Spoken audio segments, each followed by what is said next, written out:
Howdy, howdy, howdy, and thank you for joining me tonight.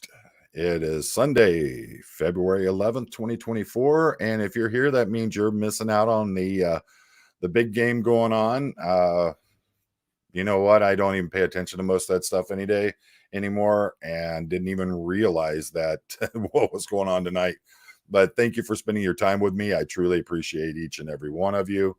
Uh, you know, Before we even get this started, let's do like we always do. Let's bring in our good pal and get that forecast from Clearwater. Chad, what is going on, brother? Thanks for having me, Poe. I didn't even realize there was a baseball game tonight, Poe. Let's get right to work. We got a lot of work to do with the forecast. 34 degrees, Poe, in Clearwater, Buffalo. The precip is at 0, Poe. The wind is at 5, 77% humid. Roscoe advises from the Sky Chopper, Poe. All right.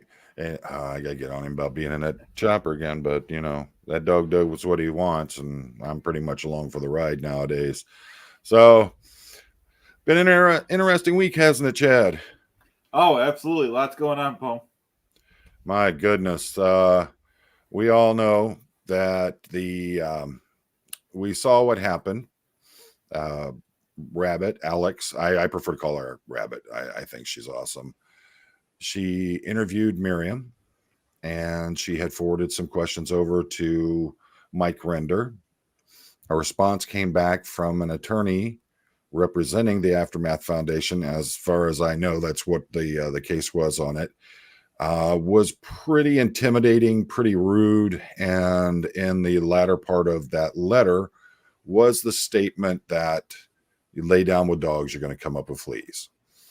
And I was blown away by that. I did a live on it, and then I thought I was going to be pretty much done with it after that point, because I had said my piece about it, said what I felt, how I thought about things. But no, had to come out with a blog that just amazing, just absolutely amazing. And during that blog, a name was brought up. And I had known the name. I didn't know the person. And was some really interesting statements made about this person and another person besides Miriam. And I was just floored by it. So I had to do another stream. And everybody kept asking me, have you seen the, Mike Brown's reaction to it? And I thought, well, I asked everybody on here, if you want, we'll bring the video up and I'll react to it live here for all of you. And one of the things I wanted to do, and there was a lot of people got in touch with me, said, yes, definitely do it. So don't do a lot of these, but this one I wanted to do. Before I did it, I reached out to Mike because I didn't want to use his content or show his reaction if he didn't want it done. That's something I'm pretty big about on things like that. Of, you have someone that is, they have been affronted or appears to have been affronted by someone, and they're giving their reaction to it. And normally I just don't like going in and using other people's content. And the thing was, he was like, yeah, please. We talked a little bit longer. I found him to be a very squared away guy, really good guy. And I just couldn't believe how this all came down and how he was targeted out in this. Now, I haven't watched his reply to it. And for those of you that are wondering, yes, Mike and I have talked about it. We're going to get things set up, and we're going to have Mike Brown on as a guest. We're going to talk about the efforts that he has made. I mean, his sole purpose has been to get his mother taken care of, get her out, get her taken care of, and as I'm a mama's boy too. So, for me, I understand completely. And I think it is absolutely awesome what he has done for his mother. And he'll be on as soon as we can get things lined up and get him in here. And we're going to talk about that, talk about the efforts he's made. Sharifa, thank you so much. Sharifa has gifted 5 memberships. Thank you so very much. That's great. Sharif has come on and been one of those folks that has just been an awesome member of the channel. So supportive, very nice person. I can't say how much I appreciate you. And folks, don't make sure you get over and check out Clearwater Chad's channel.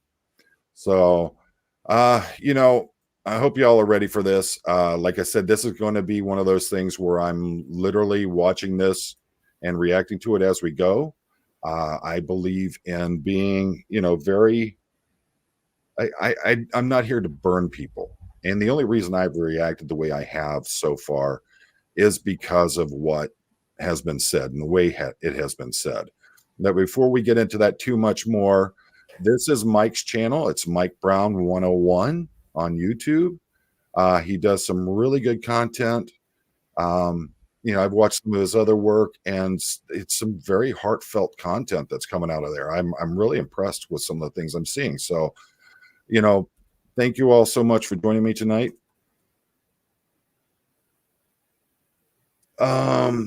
Interested to see how Poe thinks this went. It really got me mad. We're gonna find out. We're gonna find out. I mean, a lot of people contacted me after the last live stream because they were really surprised by the fact that I was angry. Normally I'm pretty level-headed about a lot of things, but I think it wasn't just the fact of it was insulting people that I know to be decent people. And believe me, there have been a lot of people who've come out after I started doing these last few lives that have it. The best way I can describe it is talking to Marilyn about it. It appeared that people were trying to handle me. I had a lot of people contacting me I've never heard of, wanting to talk to me, wanting to explain why things were going on, why I should think differently. And I was like, I'm so confused. I'm like, who are these people? Why are they talking to me? What is the purpose for this? So let's, let me give you a little bit of history. Mike Brown he is currently in the United States Army. He is a helicopter pilot. He has been deployed numerous times. So, you know, former Army dog here, and always proud. But not only that, he is an instructor, and he teaches other people how to fly helicopters. And if you don't know, the helicopter he flies is called a Chinook. And the thing is that to me, I think it's one of the coolest helicopters out there. Look it up when you get a chance. They're big monster helicopters, and he's one of the people that teaches people how to fly these things. So, Chad, are you ready? I'm ready, Poe. Let's go ahead and let's get into this. I went ahead and I moved it past. He has an opening credit in there, the SPTV credit. I've talked to Kelly Copter, but I forgot to ask her. I was on the phone with Kelly Copter for quite a long time the other day. I think she's absolutely amazing, and I really appreciate her taking the time to talk to me. But I forgot to ask her if I could use, show it with that opening in there because that's hers. And I didn't want to step on her toes for that. So let's get started. And this is Mr. Mike Brown. Very good.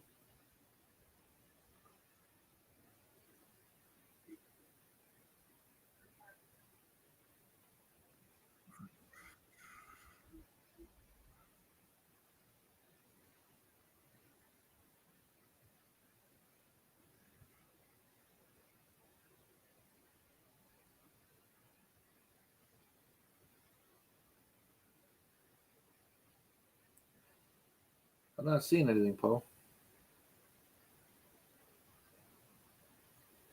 Yeah, there's no video.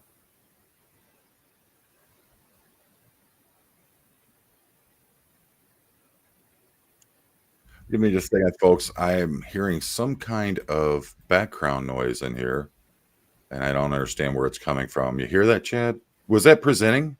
No, we didn't hear anything, Poe. That's awesome. That's typical for this stuff. Okay, here we go. We'll start at where it was. Let's see. Alex is, I believe, having Miriam on. If they're not on now, then they'll probably be on fairly soon. So if I would actually prefer if you want to go over and support Miriam on that channel, feel free to leave this one to go and do that. Or if you want to open up a second browser and try to listen to two things at the same time, or catch this on the flip side, or just don't even catch it at all, it's completely up to you. But I just wanted to make I like that. And you'll see, I got to say, there's a couple of things there that are, you see coincidentally are a lot alike. There's been a few times where I've been in the middle of a live and I know someone who is also having a live, and I've literally cut mine off, told everyone to head over there to theirs. And then again, seems like we all have the same haircut nowadays. Make sure that was clear and that everyone knew that that happened, because we didn't really plan on doing a thing at the same time tonight. For all those conspiracy theory people out there, let me just make that clear. So I want to just push people that way, if you would humor me. All right, so what are we talking about tonight?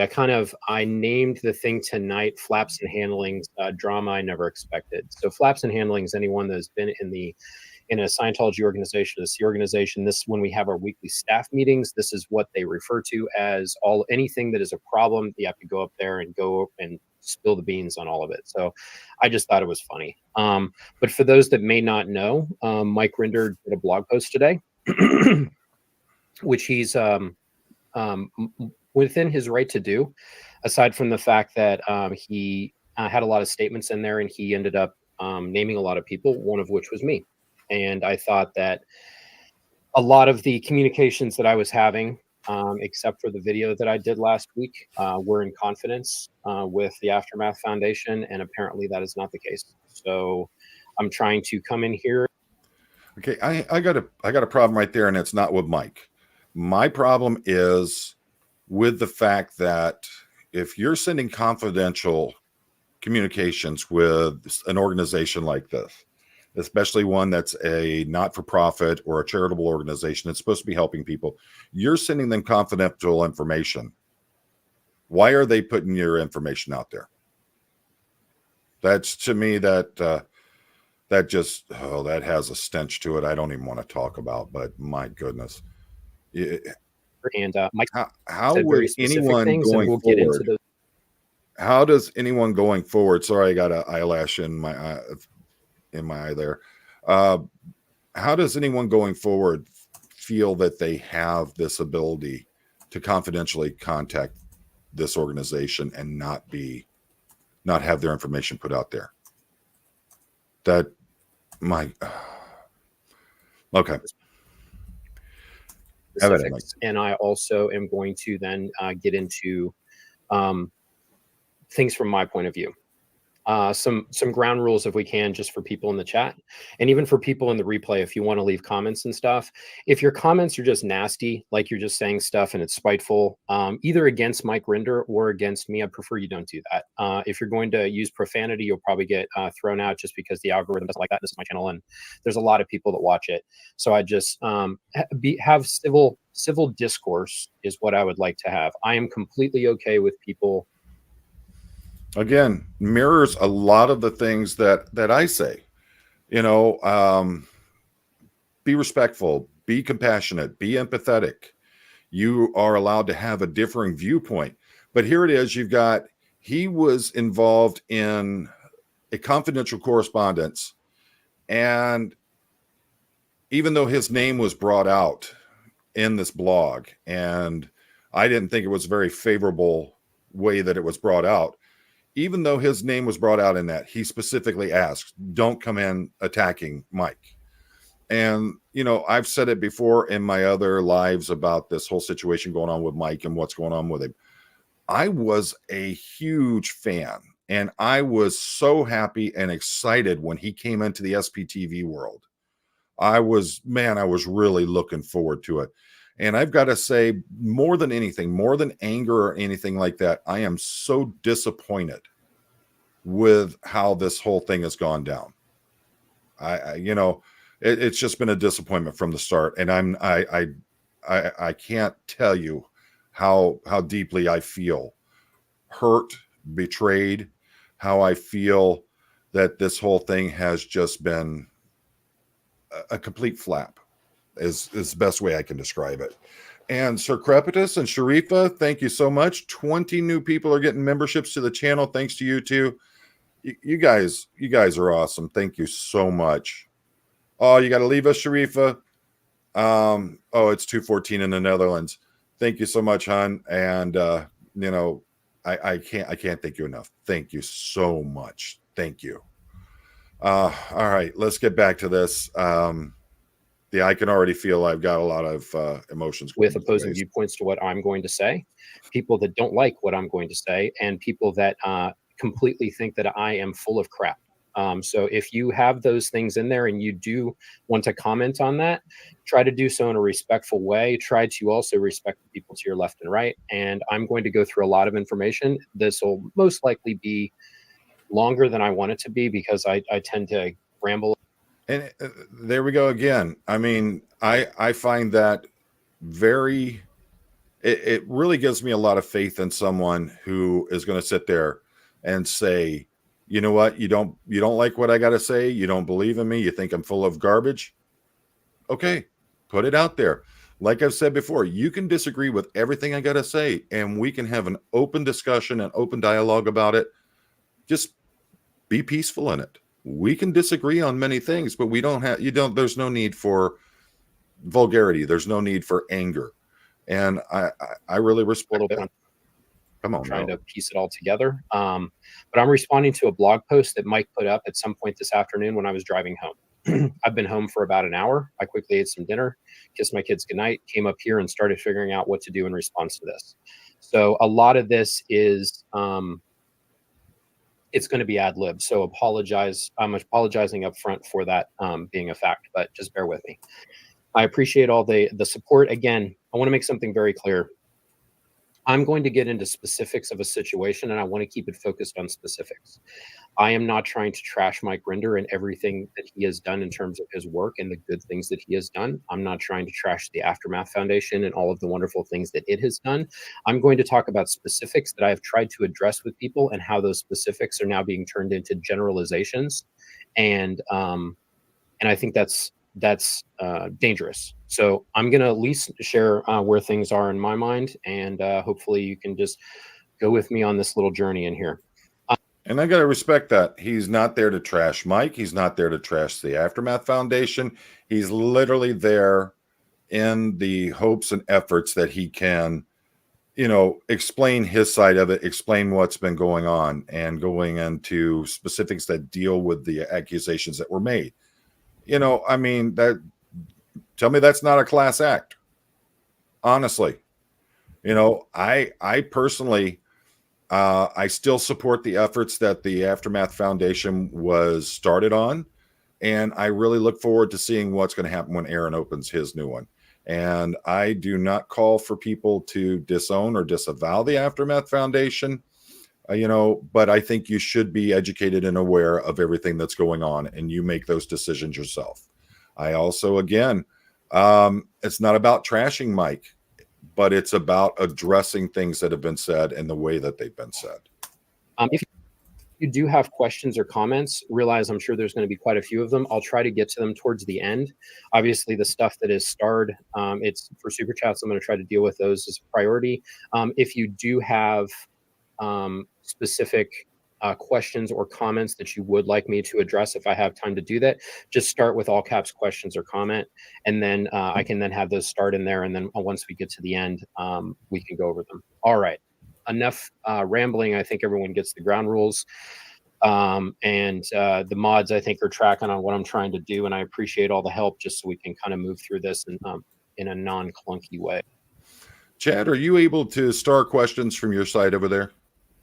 No, Paul. Okay, because I'm watching through the YouTube viewer on this instead of the StreamYard. Folks, hold off on questions for me, and till a little bit later in. I'm paying attention mostly to what Mike's got to say and what's going on with this, and I'm not trying to ignore any of you. I'm really not. I appreciate you all for being here, but I want to give a real reaction to what's going on, and hopefully you're seeing it so far. To the best of my ability. Okay, so I'm going to go ahead and I'm going to pull up a portion of Mike Rinder's blog post. And I have opinions about his blog post. If anyone's not familiar, Mike Rinder does have a blog. Good for Mike Rinder. And he shares a lot of stuff on here and a lot of his opinions on things. Mike Rinder is very knowledgeable. He was the head of the Office of Special Affairs for like 22 years. He was at the highest levels of the organization and has so much inside knowledge that he has a lot to say. He says a lot of it on his blog. So some of the stuff today was specific about me, and you could go and read through this entire blog. It is quite long. It is literally pages and pages and pages and pages. It Yeah. goes into such details about what this specifically is not with respect to what I've been trying to do to advocate for my friend Miriam Francis. But Mike is tying in a lot of different things from his perspective, and it doesn't mean that they're wrong, but this approach to giving a pile of information that then when a person reads it, it's like overwhelming. Scientology would always use this, and this thing is called a DA packet, or a dead agent packet. When Scientology doesn't like something, they put together this big culmination of just tons and tons and tons of information. And then they have. Now, if any of you have been watching as of late, there's been a lot coming out about this whole dead agent thing that's going on. I'll get into it a little bit later. I've got someone coming on Wednesday night who knows quite a bit about that, and I'll put that out in just a little bit here. And then next Sunday, man, I've got a guest coming on that I am really excited about. So, but yeah, this dead agent stuff, that's been coming up quite a bit lately.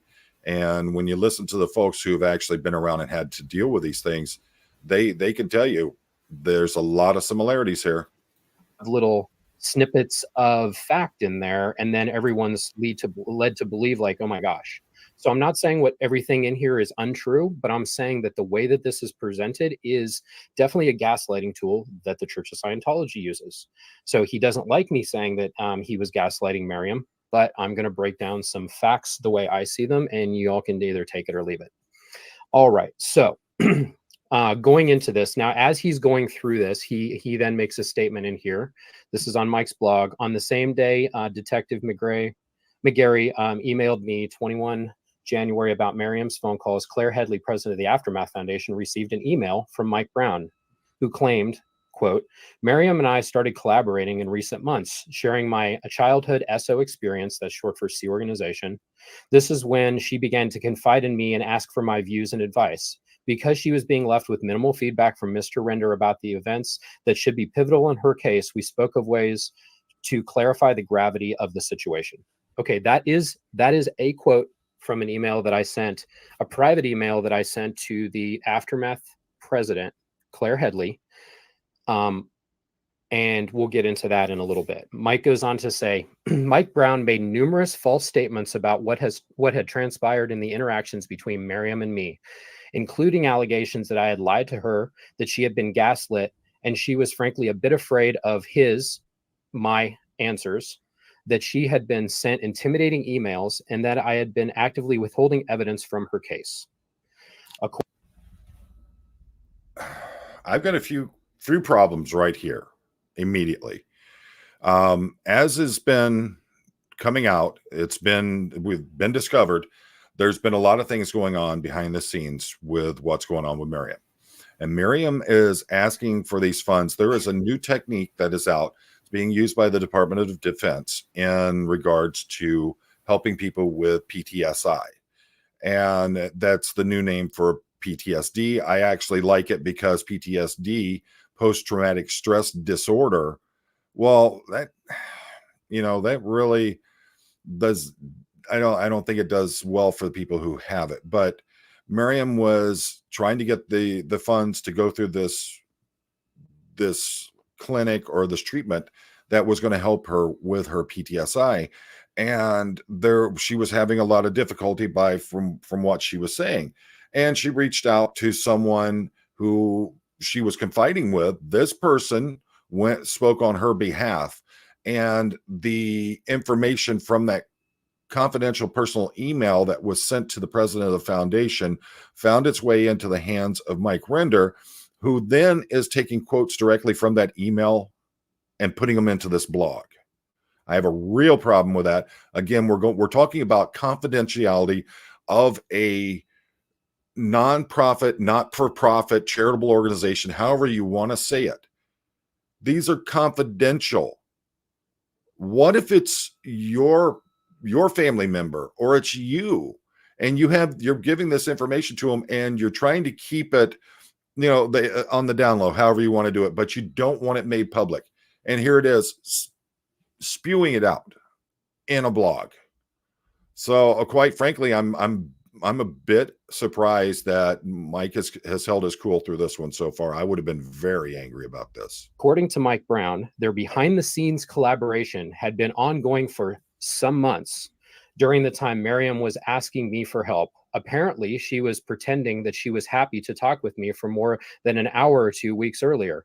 Given her admission of doing pretext calls previously and her refusal to deny a simple question I posed, it seems reasonable to conclude perhaps she did in fact record those calls. If she had, her only option was tonight to. He's putting confidential information out in a blog for the whole world to see, and he's worried about, are my phone calls being recorded? Have you all noticed that? I mean, there is such a big thing about, were you recording my phone calls? I honestly, I expect anyone that I talk to on the phone that those calls are recorded. It's just how it is. Whether it's our government's doing it, whether it's someone else, or it's the person who's doing it. The thing is if you're not talking trash, why are you worried about your phone calls being recorded? If you're not doing something wrong, why are you worried about it? But what I would be worried about is confidentially trying to speak with someone or communicate with them and then putting it out for the world to see.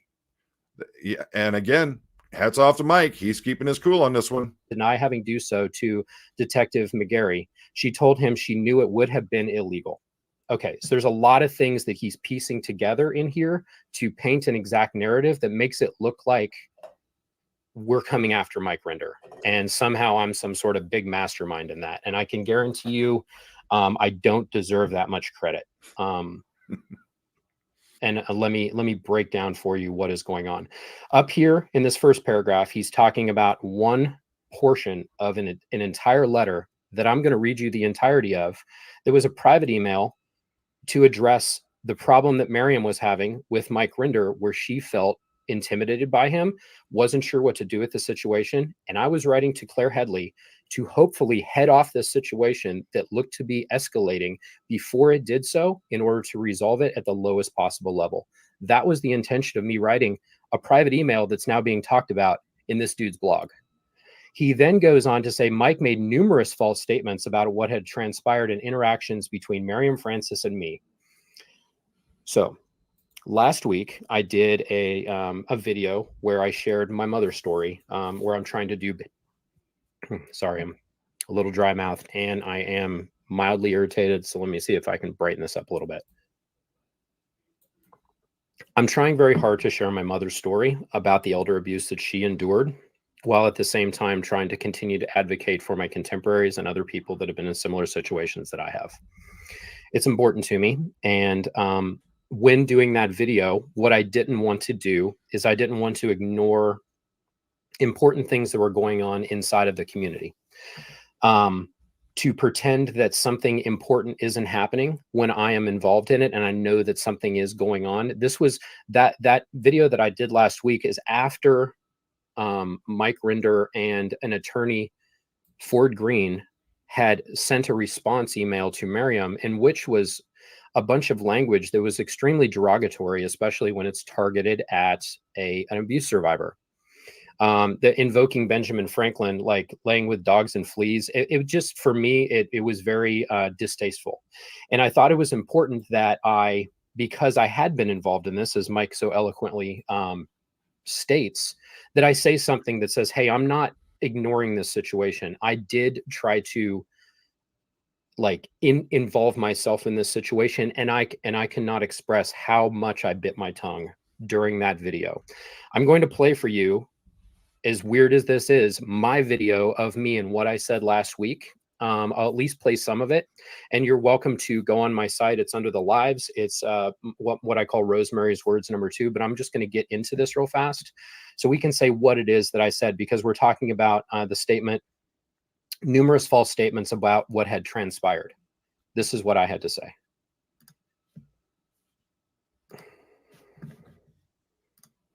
bit to talking about some of the stuff that came up over the last couple of days and some kind of nasty letters that were sent to my friend Miriam and also one of the journalists that's trying to help her down the rabbit hole. I think Alex the Rabbit is going to be representing Miriam in a discussion.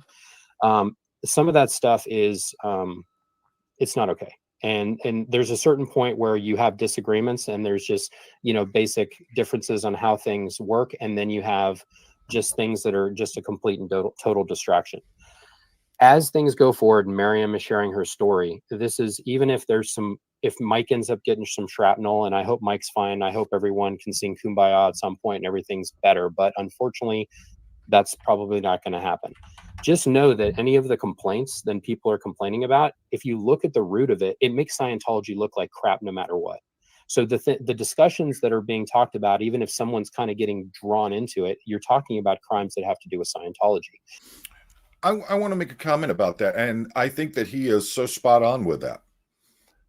Even if you're upset with Rinder, if you're upset with Claire, or you're upset with Mark, and you're upset, the fact is that, I've talked about it before.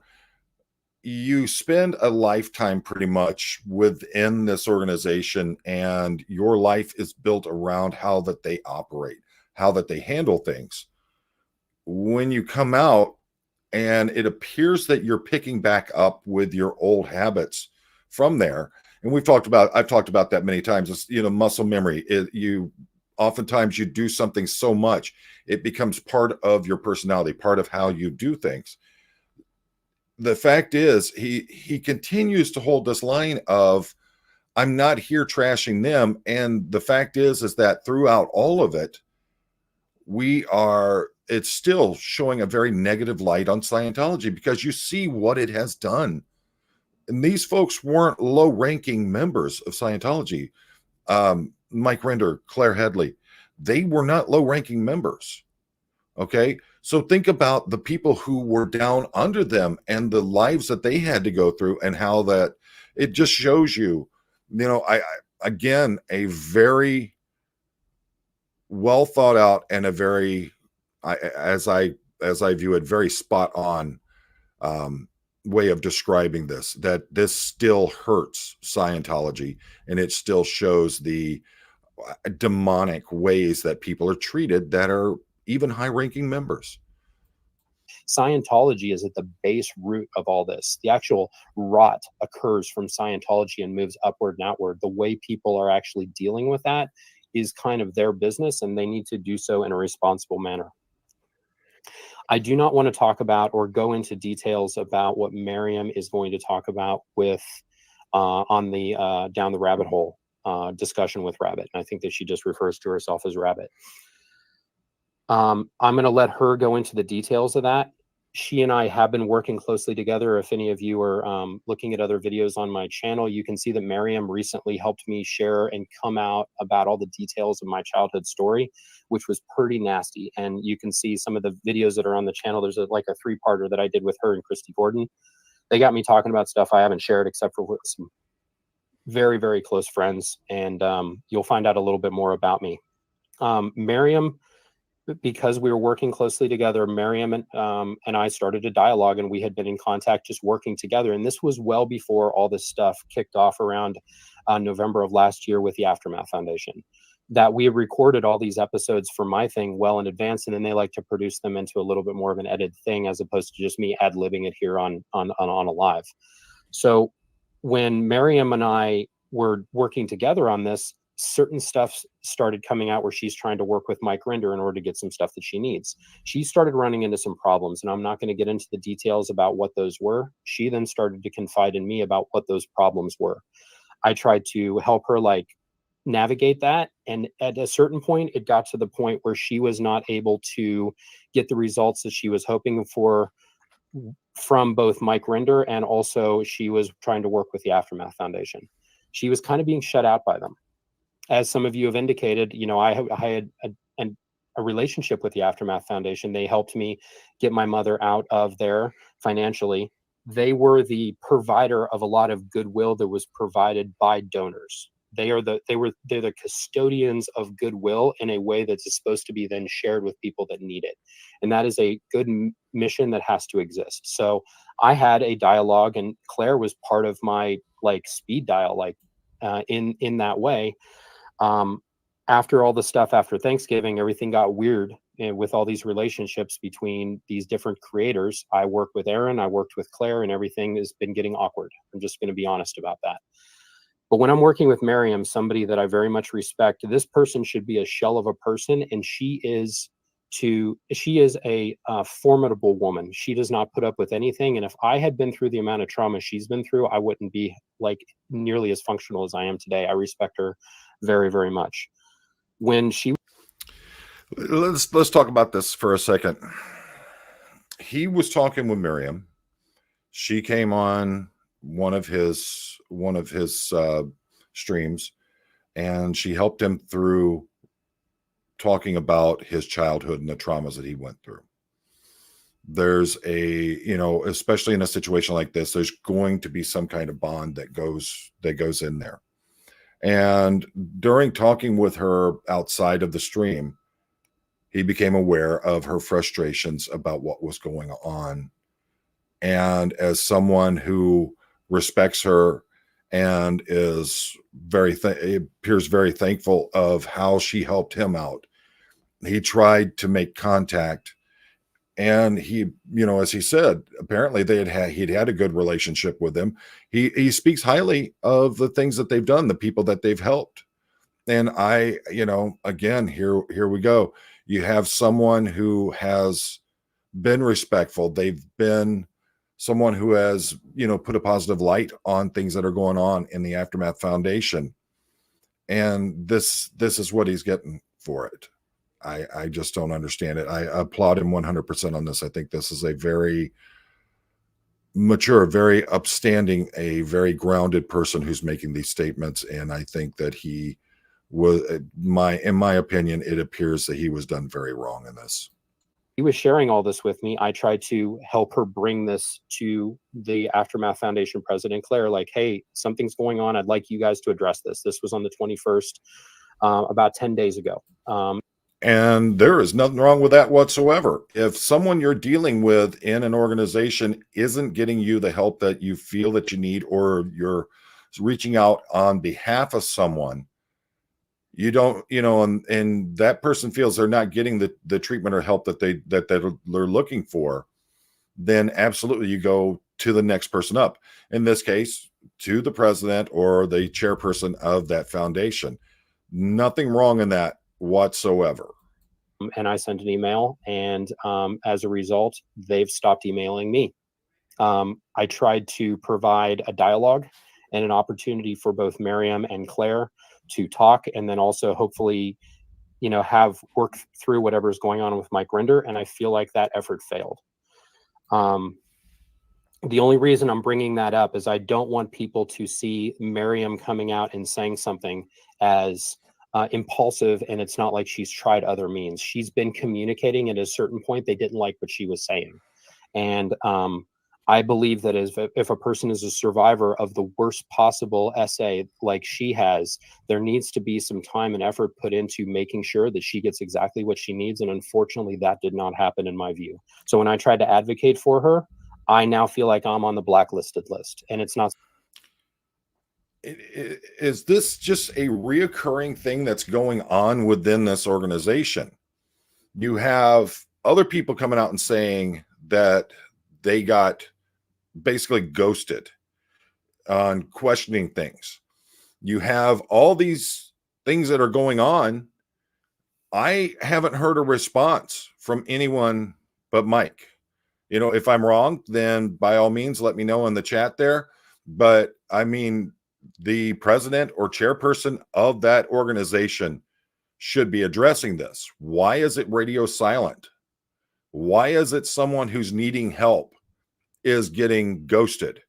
Why is it someone who you've had a friendly relationship with, you've worked with, you've dealt with before, and have been on good terms? Why is that person now not getting any response in conversation? And the way that a response is coming out is to put it into a blog saying this person is doing things that, making you look bad or whatever. I can understand why Mike came out with this video. I can understand why he would be frustrated, and I think he's doing a very good job of keeping his cool through this.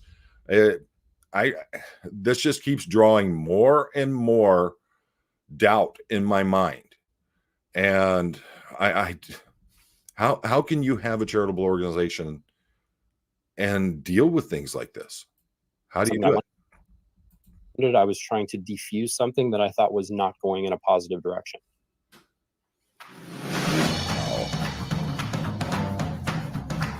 Mm-hmm. So now the world knows what a cheap ass I am to not pay for YouTube Live, and I actually watch the ads. So there you go. All right, so and I'll tell you, in all honesty, I wouldn't have YouTube Premium if the wife didn't get it for the YouTube music. So I understand completely what he's saying there.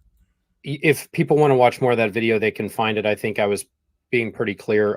I did feel like Miriam wasn't getting the support, and that is what I said. So I'm pretty sure that that was what Mike was referencing in his blog post here. Mike Brown made numerous false statements about what had transpired in the interactions between Miriam and me, including allegations that I had lied to her, that she had been gaslit, and frankly was a bit afraid of my answers. Let me get into why he is saying that, because he has invoked this private email to the Aftermath president where I was trying to address this. And I sent this on the 21st of January. Let me just go ahead and remove this and add this. I'm not nearly as good as I should be at this stuff, so bear with me, folks. All right, so let me pull this Hold on, up. if it goes for a little bit further into that. Who was it? Mitchie, B701. Mike Brown is such a level-headed guy. The guy, I mean, let's be honest. I mean, this guy flies military helicopters, trains military pilots. He's squared away. All right. And I think he's doing a great job of putting this all out here. And I'm going to read you this email. This is addressed to Claire Headley from myself, and I had also CC'd Miriam on it. In addition, Miriam, I believe she also CC'd Claire with the email chain that I'm talking about this in here regarding Mike Rinder and the problems that she was having. Again, this is me writing a private email to the Aftermath Foundation president, who I work with, and we'll get into more of that as we go. You see here, do you see the difference here? He is emailing Claire. He's making sure that Miriam's within the loop. Miriam is also making things visible, putting it out there, showing the information, and you get ghosted.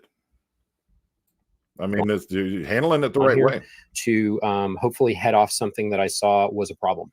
And this wasn't a white paper to the world. This was a private email. Hi, Claire. Good afternoon. I'm writing to you as a concerned friend on behalf of Miriam Francis. I assume you know much, if not all, of what I'm going to present below, but I ask that you look at it with fresh eyes. In recent months, Miriam has been pursuing legal action against her father. Make sure that everything's good. Okay, good. Against her father for years of sexual abuse she endured as a child. There are currently active investigations in both Australia and LA County. Okay, folks, before we get too much further into this, there may be some things that are going to be said or brought up that may be triggering or you may be sensitive to. So please be aware of that. I'm not meaning to insult, trigger, or make anyone feel uncomfortable with things that are going to be said and heard. But this is a reality. This is what is actually going on. And this is what this young woman's been dealing with. Not only did she deal with such a horrendous thing throughout her childhood, but she also, from the reports that we're hearing, is that they tried to force her to be back with her father in, I believe it was United Kingdom where he was at that point, and they tried to send her there to try to rebuild a relationship. And this is the understanding I have of how this went down. So not only did she have to go through that, but she's forced to be part of the organization where that man is at. I mean, you talk about just doubling down on trauma, doubling down on trying to break a person. Absolutely horrible. So I'm sorry if it does trigger anyone, and I'm sorry if it upsets anyone. But this is real. This is something that this young lady has been dealing with since she was a child.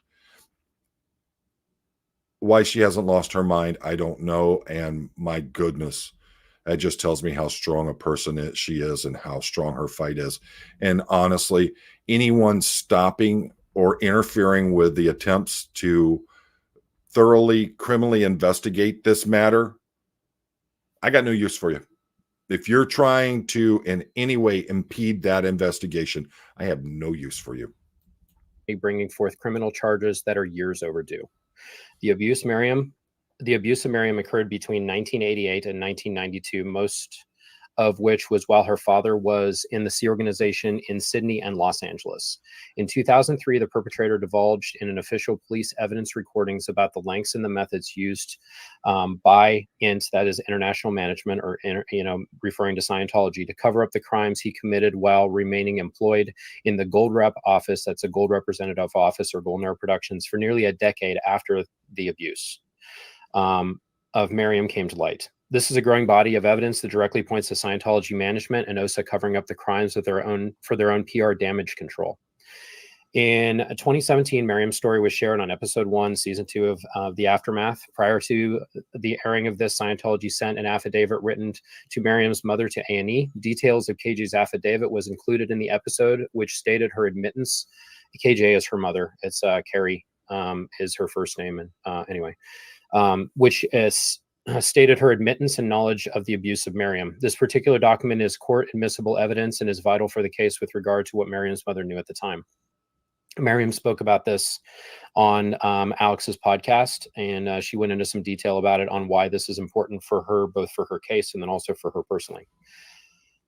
In 2003, an officer in charge of Miriam's case asked Mike Rinder to obtain this affidavit. His flippant responses over a couple of months that followed caused serious concern for Miriam, especially given his involvement with her mother as her Sea Org recruiter post Guardian's office. Her mother used to be in the Guardian's office and then was recruited by Mike Rinder to join the Sea Organization. See, I didn't know that. I mean, I've heard a lot of this stuff, but I've tried to keep myself distanced from some of it so I could have a fresh look on it. But oh my gosh, I mean, how involved is he in a lot of this? Flippant response to a criminal investigation. Kate Murphy, thank you for being gentle about Miriam. She's been through so much. Absolutely. And if you hear me, raising my voice and being a bit upset about this, it's because I've dealt with people who have been victims of these things, and I see what it does to them. And I see so many people that it destroys them on so many times. How could I not be concerned and gentle and thoughtful of Miriam? Because she's a warrior. She's unbelievably strong. So yeah, I've got nothing but respect for her. This is wow. And knowledge about OSA and all things flap left her feeling gaslit. This, I guess, is where I was saying that Mike made numerous false statements about me gaslighting Miriam. So here's me saying that she felt gaslit. I guess Miriam felt gaslit, and I'm lying about it. Miriam has started collaborating in recent months. And starting to share my childhood SO experience. This is when she began to confide in me and ask for my views and advice because she was being left with minimal feedback from Mr. Rinder about the events that should be pivotal to her case. We spoke of ways for her to clarify the gravity of the situation. So this one paragraph right here is right in kind of the center is the excerpt that Mike Rinder took out of all this that I said. A little over a week ago, Miriam called Mr. Rinder with direct questions about how OSA and Scientology would have treated her situation. Mr. Rinder confirmed that it would have been handled at the highest levels with ultimate priority, but still insisted that he knew nothing about it. Miriam started to grow increasingly concerned and frankly a bit afraid of his answers. She called him back and directly asked him if he knew of other instances of abuse and their cover up, at which point he got defensive and gave kind of a legal response to something to the effect of, "I do not recall." Miriam at this point was left even more confused and even scared of his responses. In rapid succession following these calls, Mr. Rinder sent Miriam intimidating emails accusing her of recording the calls, suspicious that law enforcement was involved and clearly concerned that he had incriminated himself. Her fear increased and she reached out to me for advice. I advised her to simply not respond and to exercise some discretion, as continuing to speak with him was becoming problematic. That's some really good advice there. She's heavily involved. She has so much going on. She's desperately seeking help. And sometimes when you're in a situation like that, you get focused on what it is you want. And absolutely, I can understand 100%. I do it sometimes. I get the blinders on and I'm focusing in on my objective. And in this situation, I think he gave her excellent advice. You feel like you keep running into this wall and you're not getting any help. Now you've got intimidating and accusatorial statements being made that, it absolutely stop, step back, take a breath. Let's find a different route to go with. I think that was absolutely the best advice he could have given. It seems like good advice. I told her, let the police deal with it. Yeah. By the end of the week, Miriam got another email from Rinder stating that he had now had in hand the evidence that A&E was from A&E that she was seeking, but refused to give it to her until she divulged whether the phone calls were recorded. He went on to question whether she was involved in a campaign to remove him from the board of Child USA, alluding to. Okay, here's the problem I've got. I keep hearing so many different things. I hear from some people saying, yes, this document is real and it's out there. I hear from others, no, it was never real. Mike was lied to by people from A&E. I hear all these different stories, but here it is. You've got Miriam saying that she was told by Mike that he had that document. Where is it? Where is it? If you have that document, get it out there. Stop messing with this woman's life. Just stop. Think about if it was your wife or if it was your daughter or your son and they were running into this kind of BS when all they were asking for was help. All right? Even if that document doesn't do anything for the criminal case, she still deserves to see it, and she needs it for closure in her life. She needs the ability to be able to heal. This just feels like there's a game being played with this young woman. This is absurd. Hey. A conspiracy against him brought on by OSA. Miriam has indicated to me that she is genuinely concerned about being retaliated against by Mike Rinder, and she is troubled by the fact that he appears to be actively withholding evidence from her case and using it as leverage against her. And then I go on to say, what on earth is going on with this? Do you think that scared and former trafficked Scientology kids that escaped against all odds are working for OSA? I see this more as kids that were abused are scared, pissed, and are able to speak without being controlled. Serge Gill, Liz Gale, Miriam Kasavius are bitter and see that the former executives, namely Mike Rinder, as someone who is involved with their trauma. The whole, quote, OSA is working in operation, end quote, in this case simply is not true. I think Mike is paranoid about being implicated in a criminal investigation. Additionally, and unrelated to the above mess, Miriam told me that she sent in a request to the Aftermath Foundation to assist with funds for a procedure known as DSR. Miriam says that she now fears that due to her recent dealings with Mike Rinder, Mr. Rinder, that she is now being blacklisted by the Aftermath Foundation, where he is the obvious opinion leader. I have stated, as I have stated previously, I am scheduled I am scheduling this exact procedure for both Emily and myself. My wife's name is Emily. I'm getting financial help through an organization providing support to special operations soldiers. I qualify for such help due to my deployment experience and working directly with such organizations. I share this bit of self-indulgent information simply to show how absurd it is to try to call OSA. Respectfully, Mike Brown. So that is the email that I sent to Claire. Sorry, I didn't really advance that other page. I pulled up another screen so I could read it because that is ridiculously small, and I don't actually think anyone could actually read that. So thanks for bearing with me while I struggled through that all. I think you did an excellent job with that. I think that was a well-written document. That email explains things very clearly. And I think, without going in, there was no way of really condensing it down that much more. But, I mean, he's literally someone who is a friend.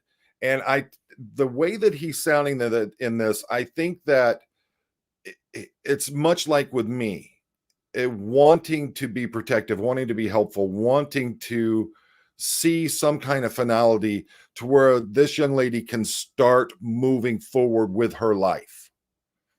And I know she has a family, all that, but she still has this chain that is holding her down.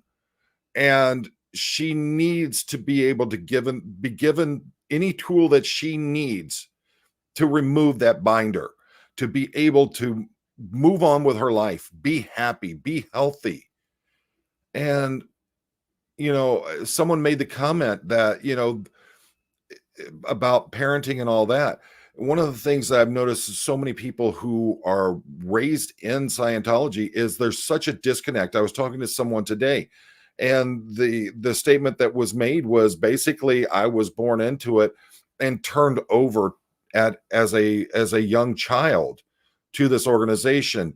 And that just screams of what we hear out of Russia back in the day, when they would take children from their parents, put them into these government dormitories and raise the children, not allowed to have feelings, not allowed to have emotions, just basically trying to churn out robots to do what they want. Look at all she went through and all the damage that it's done. And now that she's out, she's having to go to the people who were in the highest rankings within this order and ask them for help. There's been a lot of people bringing that up, and I think that is a very real concern. If you feel that these people were somehow involved in or covering up or in some way led to the kinds of things that caused these distresses in your life, how in the world can it be okay that the people who were high up, that were overseeing what was happening, that you have to go to them? That's just causing even more trauma in someone's life.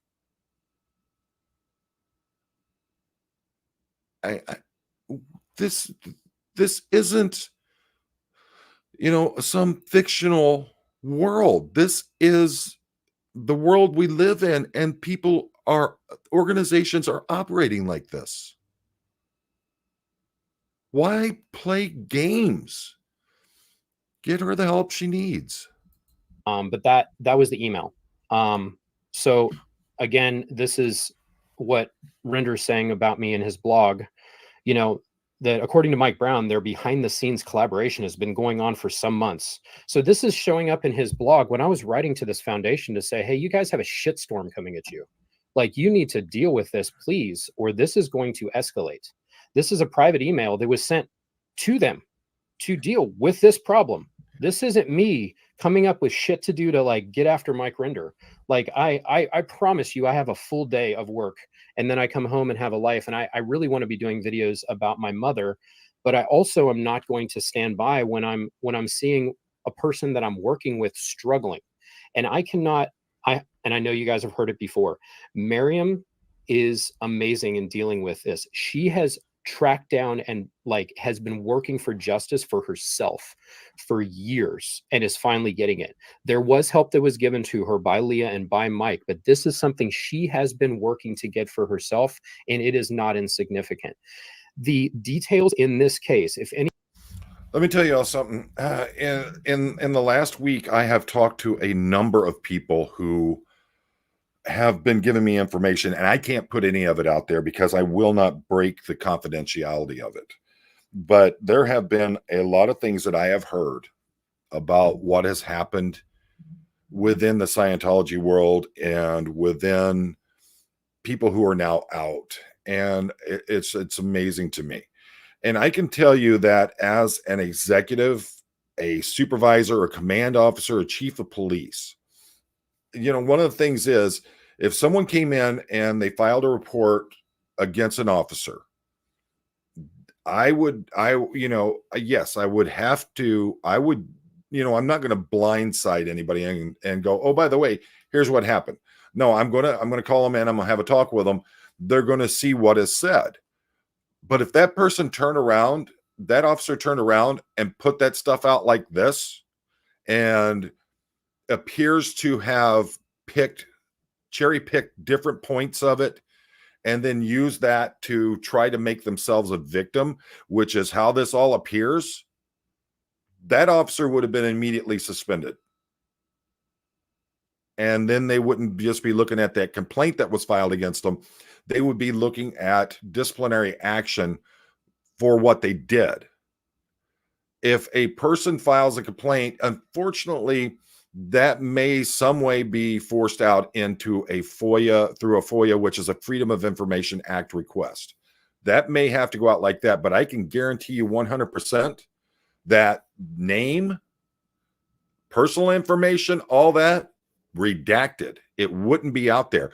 If that officer came out and did something like this, where they put these people's information in there and put it out there for the world to see and did it in that way, it would not be a good career for that officer. So, for this to be an organization supposed to be helping people, supposed to be taking care of people, I'm flabbergasted. I am. And the more that I keep seeing what is coming out, the more I keep hearing, the more upset I'm getting and the more disillusioned I get by this whole thing. Anyone is familiar with this small case that just occurred regarding Danny Masterson and a bunch of SA against the Jane Does, this stands to be as big or significantly bigger than that. Yeah. The way that I look at these two things is this would be the like if the Catholic Church covered up crimes that had occurred outside of the church, by like parishioners, versus the actual offenses that were occurring by priests against children in the church. Like, that's an absolutely spot on remark there. This could be, if the news and the media got hold of this and started following this case, this would be bigger than Danny Masterson. The only reason Danny Masterson's case was so big as it was because he was a celebrity. That appears to be the only reason. Other than a few outlets, most of them don't. They seem for some reason to not report things about incidents that have happened within Scientology. But this is big. I mean, we're not talking, in the case of Danny, and please do not think I'm downplaying what happened to any of the victims of Danny Masterson. I am not. I'm just saying this was a child that this happened to. And it wasn't just one occasion. But now we have another situation where SAs were being committed. And how many years after they happened, after these people are out of Scientology, are they finally able to try to go for justice, find justice for themselves? How many years? At what point are these institutions going to start going after Scientology for all these things that happened? And I would like to know where they were at if they had laws that required reporting of these incidents, because that is directly going to go back and it's going to start working its way right up the food chain within that organization. And hopefully some people end up with seeing the Gray Bar Motel. That's what I would like to see, and I would love to see these, these higher organizations. They call them the alphabet agencies, FBI, whoever, whichever agency would handle it. I would like to know why here we have two instances of SAs, one on multiple people and one is multiple times on a child. When are they going to wake up and actually do something about this? While they're very similar, they're very, very important. And I was trying to, by bringing this email forward, which I did on the 21st, well before this stuff kicked off, trying to bring it to a point where it can get resolved. I'm going to be honest with you about the kind of person I am. I'm not the kind of friend who is going to tell you the shit you want to hear. I am the kind of person who's going to tell you the things that I think you need to hear that are going to result in a flaming dumpster fire if you don't do anything about it. And I will get into more details about that going forward because I have a lot of things that I have to say. And I'll say that, that's a lot of what I am is I try to, I'm going to tell you, you need to stop stepping in that manure because you're tracking it in your house and it's stinking. But I'm going to try to do it in a way where I'm trying to be empathetic and considerate as well. But absolutely, I'm, as a friend, as someone who is looking out for my friends, I am going to try to let you know you're effing up. Come on now. Let's think about this. How can we correct this problem? And I absolutely respect that 100%. I would like to see that from people that I consider friends. Just tell me the truth. Just be honest with me. Just lay it out there. It may hurt my feelings. It may make me mad, but you know what? Once I get over the emotional incident of it happening and I start thinking clearly, I will respect you more being honest and telling me what you think. That's why I talk to Marilyn Honig and Duncan Honig. That's why I have so much respect for them, because even though they may not say what I want to hear or what's going to make me feel good, they're going to tell me the truth. I'm a big boy. I can handle it. And if you're my friend, then you know that I'm going to come at you with the truth too. But I'm going to try to word it in a way that it doesn't harm you more. But I want you to correct what's going on. And I completely respect what he's saying there. Oh, enjoying the drink there? All right. I think we have exhausted the amount of time I want to spend on Mike Rinder's blog. Exactly. One thing I am going to point out to you, just because it seemed to be a mystery for Mr. Rinder, when you share details about a person's documents, you redact them. You don't put them up so that you... What did I just say? Mirror, exactly. You don't put that person's information out there. You don't dox them to the world. All right. How many times we hear about people, Aaron got swatted. He's been doxxed. Now, Miriam, you're being, are you putting this person's information out there because you had a brain freeze moment and didn't think about it? Or did you intentionally put that person's information out there? A childhood SA survivor. Did you intentionally dox them? That just feels like an intimidation thing to me. You doxed people. What kind of idiot would do such a thing? Let me proceed. Absolutely.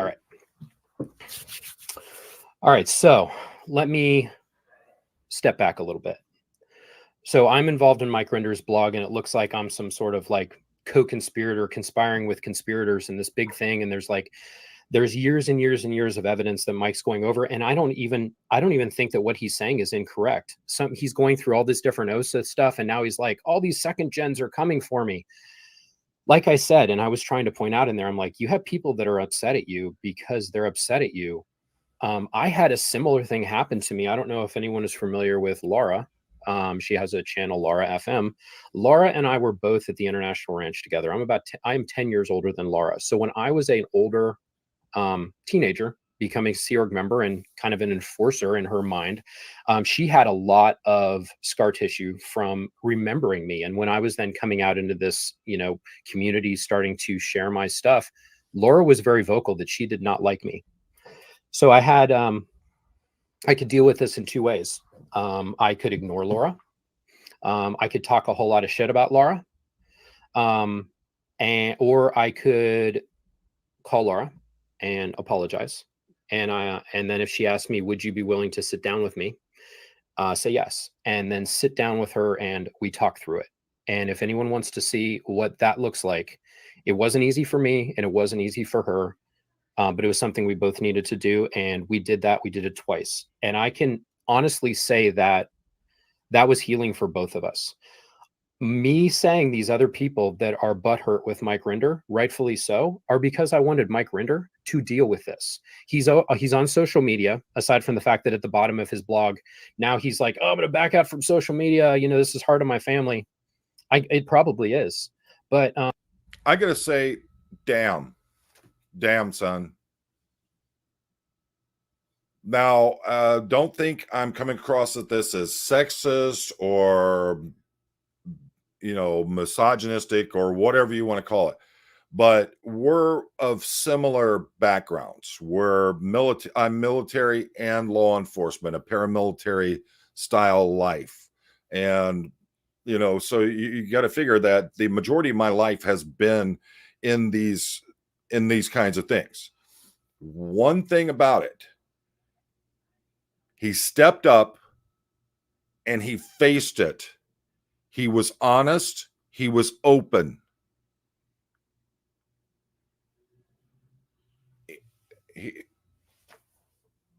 That is a true mark right there. That's a true mark. And that is something that needs to be respected. And it needs to be, I wish there was a way I could put this out 1,000 times so people could see that. There's so many people nowadays that refuse to accept any responsibility. Gee, I wonder if that blog is something like that. But here is someone that you had another person felt in some way, whether they felt harmed or they felt scared of this person, or they felt that there was something in the past that this person had done that had made them feel in fear and made them feel inferior. What did he do? He sucked up his pride, sucked up his ego, faced it, worked through it, not once, but twice. That is the mark right there. That's honor and integrity. Nothing but respect on that. You're not here for comment, man. Like, if you want to talk about this stuff, we'll talk about when I get phone calls, when I send emails to the Aftermath Foundation here in a minute, because I'm going to get into that. What I didn't say last week was the response that I did get. I said I didn't get an email, but I got something, and we're going to get into that. What about this? But I advised Mike, like, why don't you talk to these people? Most of these people are children that are now adults. They were children that are now adults that are freaking scared, and they have a lot of trauma, and they're trying to work through it. Absolutely. And some of them are getting therapy. Some of them are trying to work through it on their own. But as they're processing stuff, if they have something that they need to deal with you about, and you've elevated yourself up to here to like Mike Rinder and Leah Remini are at the top of the food chain, and then right under them we have the Aftermath Board, who's this public charity who somehow has this elevated position because they're custodians of this good work. By the way, I love the Aftermath Foundation and what it represents, but I think recently it's not. When you think of the Aftermath Foundation, you think of the bullshit and the drama right now, and it shouldn't be that way. And I'll get into that here in a minute too. So there's this like hierarchy, and we came from hierarchies, and we don't want that anymore. Like, everyone should be able to have their voice and be able to say their things. And when something's wrong, we need to be able to be honest and forthright with each other and bring forward these things so that they get addressed. So let me hit on that. That's a very, very good point there. Yes, you came from that organization where you had hierarchies, you had rank and file structures and all that. You're not there anymore. All right. I'm retired. I'm no longer a police officer. Yeah, a lot of the folks that are currently in law enforcement and folks that I knew when I was working that are now out of it themselves, yeah, a lot of them call me chief. Some of them that remember me as lieutenant, they call me lieutenant.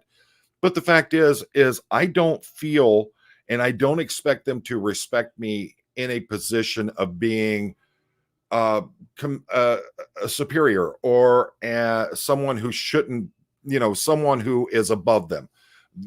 I look at them as their equals, especially those that I know that have retired. We're equals. We made it through the fight. We made it to the end. Thank you, Chad. And we're on equal footing now. That's how this should be. There shouldn't be any kind of hierarchy. There shouldn't be any kind of ranking structure. I don't care if they saluted you for 50 years, called you sir, called you ma'am, whatever.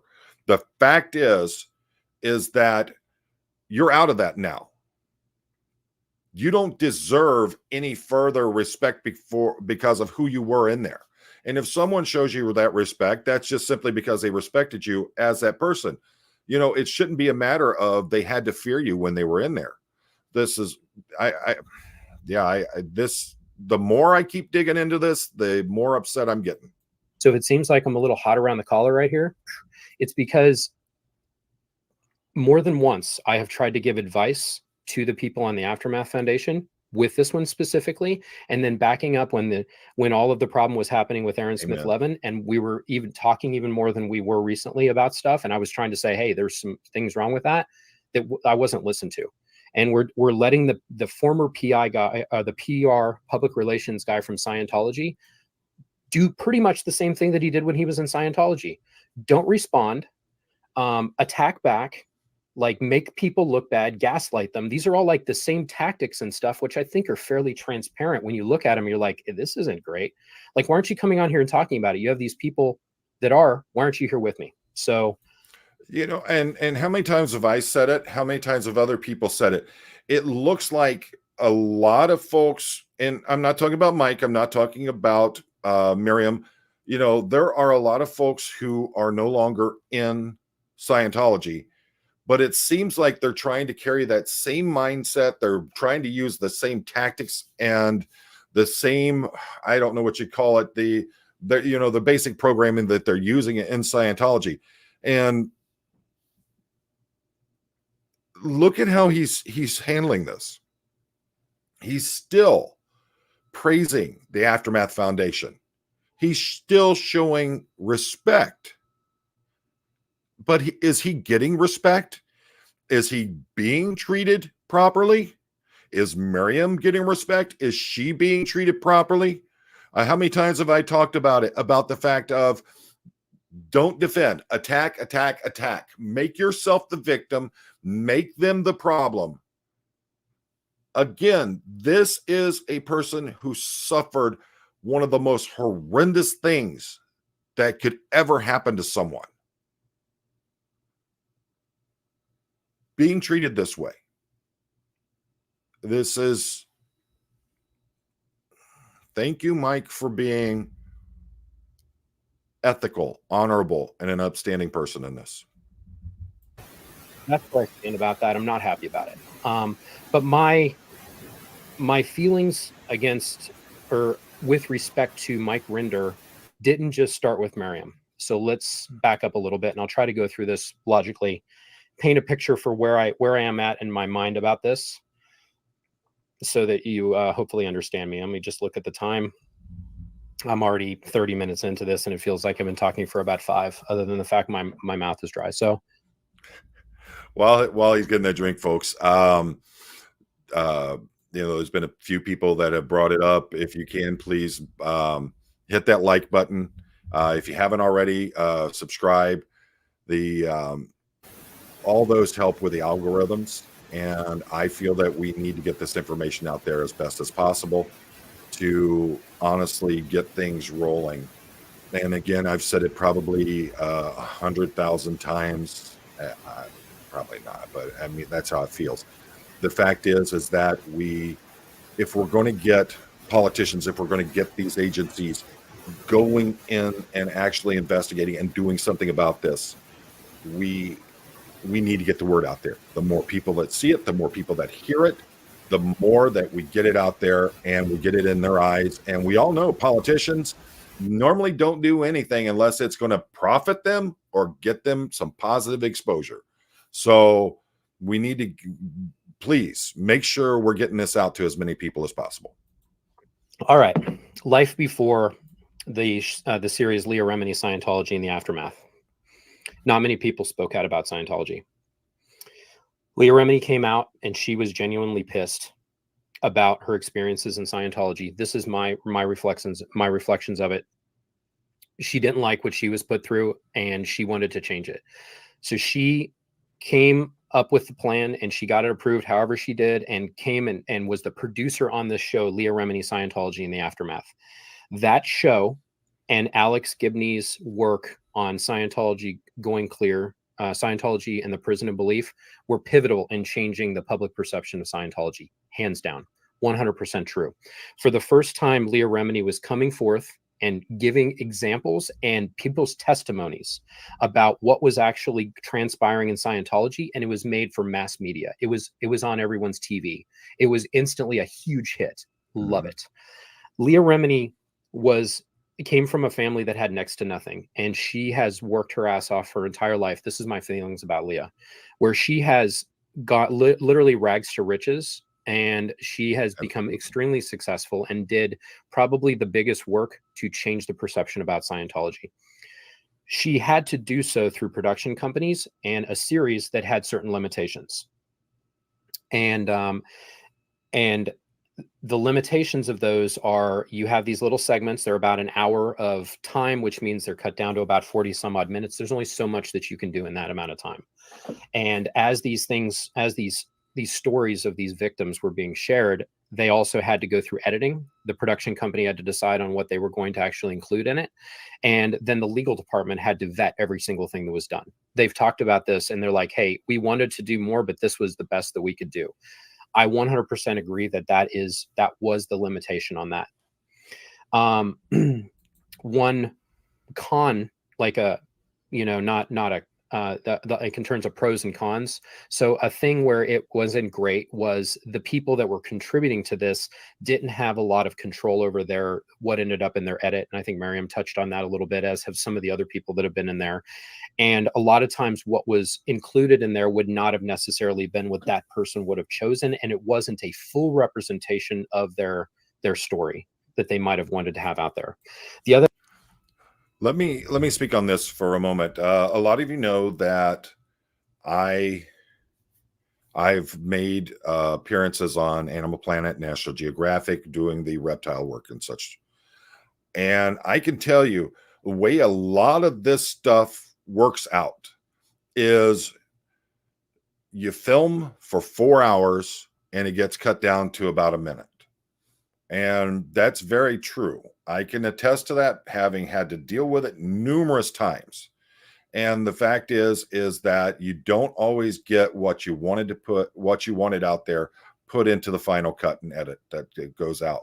So that is one of the things that, it's an honest thing. So he's telling the truth there. And a lot of people don't see how this really plays out, because you see what's on TV. And I'm going to tell you, editors and the directors or producers, whoever's doing it, one of the things that they're doing is they are going to edit it down to where they feel they get the best reaction from the audience as to the content they're putting out. So that is 100% true. That's the honest world of production, of television, things like that. That's how that works. So yeah, it's not something that is an unusual thing. And a lot of people who've never had to deal with it, that's something that they get brought into really quickly and aren't expecting it. And Lizeka, yes, I have spent more of my life working with reptiles than I have with being a law enforcement officer. I can tell you that. I absolutely love them, especially love venomous snakes and crocodiles. That's just how it is. All right, so let's hear some more here. If I can figure out, there was no sort of support system for these victims. When they did that, they weren't compensated for it, because that would have kind of lacked legitimacy if they're being paid to then talk, smack about Scientology. So most of these people weren't paid. Yeah. And then I can understand that.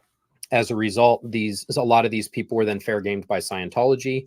And I think if anything could have been better there, if there would have been, and this is in hindsight and retrospect by somebody who's completely not involved in it, me just looking at it from the outside, the way I see it, having some sort of trauma-informed victim advocacy would have been great for that, because there were a lot of people that it re-traumatized. It just, that's the way shit goes when you talk about that. All right, let me talk about this concept that is a very much a Scientology concept, which is called the greatest good. Greatest good for the greatest number of dynamics. Everything in Scientology, the dynamics are the 8, like impulses. I think we're gonna stop there, and I want to, folks. I know, and I made it very clear it wasn't going to be. I was going to wait till we got a little bit further into this. If you want to start putting your questions, comments in there, please get those out there, and I will be very happy to respond to them as best as I can. Please remember, let's be, open debate. Absolutely. I may not like what you got to say, but be respectful. Remember, we're all reacting to something that's happening to someone else.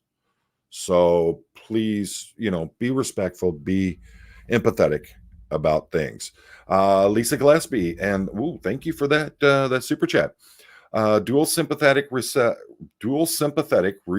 is a real strategy to help with trauma. It's an actual therapeutic procedure. Yes, I was actually talking to someone about that today, and it is amazing. And apparently, it's doing some great things, and it's really, the Department of Defense is actually using it now. So I truly believe in that. And my understanding, that's what Marion was wanting to get.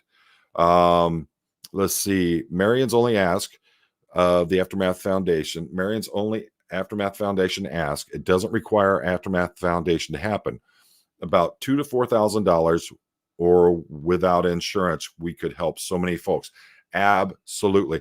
I liked one of the things that Mike said in this, and the fact that the Aftermath Foundation is basically their job is to be the conservators of this money and to make sure it gets out and it goes to the people that it needs to go to. I really like that statement. And thank you. I'm going to butcher your name, and I don't mean to. I did Tarkina Meyer. It bothers me that Mike Russell is holding the affidavit that Miriam needs help holding it hostage. If Leah wanted to do anything honorable, she would get it to Miriam ASAP. Well, that's that. We have to look at it from the fact of, does she have that? And does she have the, does she have the ability to, to actually get that to her? I keep hearing so many different things. Yes, they had it. No, they don't have it. They thought they had it. They were told that the producers had it, but now they don't. Let's see, Latenda, please keep going. Oh, okay. Well, we'll get right back to it then. Let's see here. All right. Is towards existing and surviving. And in Scientology, they're saying, hey, the thing that benefits the most of these is supposed to be the best. But like other religions, really what that boils down to is Scientology is always the best for everything. So everything that's good for Scientology is what's good for everybody else. And your personal life, your family life, everything that is secondary to Scientology is put on the back burner, and the organization and the mission is always placed first. People constantly, while we're in Scientology, you're giving up your money, your education, your time, your family. All of these things go into being all of that in Scientology. And the people that come out of Scientology have been in this mindset for their entire life. And they are used to sacrificing as the first way that they start everything that they do in order to move this thing forward. And I'm sure all of them realized the gravity and the importance of that show, so they wanted to do that. But at the same time, we're now entering a world where people do sacrifice in order to do their jobs and certain things, but that isn't a constant thing. Most people go through life and they're like, I need to do what's right for me, my family, and then you sacrifice and you do selfless acts in addition to those things. But really, there is an importance that lies within yourself in the outside world that doesn't exist in the mind of a Scientologist. I just want that to be framed in there. So when Leah's going to make this show, Leah has the celebrity, Leah has the vision, but she needs somebody with the access. She needs some person that knows everything that you could possibly know about Scientology. And I'm not saying that Mike Rinder knows everything about Scientology, but Leah needs somebody with the inside baseball information to be able to translate all of these things from the international perspective. Absolutely. I know from working at that international base, there's a handful of people, David Miscavige, Mike Rinder, Marty Rathman. You then have Warren McShane. You have, Greg Wilhare. You have a couple of these people that are just like the upper level echelon of people that are involved and know more than anybody else. And the fact that Rinder and Rathbun existed in the wild for her to be able to approach and do this, she ended up, I guess, going with Mike. I've heard people. And Nora hit on this in her live last night, where she was talking about the fact that she was part of the crew, and basically what she was doing was translating Scientology verbiage or Scientology speak so that everybody could understand what was going on. And that's very real, that you have to have things like that in any situation. Like, you have people that, say they're investigating outlaw motorcycle clubs or 1% motorcycle clubs. You need someone who actually knows what the lingo, what the verbiage and all that is. And so this is very real. People say that, she was going to, go with Rathman first. I have no idea. I know that she ended up doing it with Mike, and they did the series that they did. And it was very amazing. It was profitable. It did work that had never been done before. And I'll say that, again, I'll reiterate what I said in either the last live or the one before that. A lot of us wouldn't be, myself included, would not be involved at this level with SPTV or trying to bring an end to the damage that Scientology is doing, had it not been for Leah Remini. And I've heard that there was something that Leah said either to Mike or about Mike Brown. And I think if you listen to this, you hear what he's saying. He's being absolutely respectful in responding to this. I think, again, I'm very impressed with how he's handled this. And after it was done, a lot of people got fair gamed. They then did a fair game podcast where they were then talking about these things and continuing to kind of spread the word. I don't have a beef with Leah.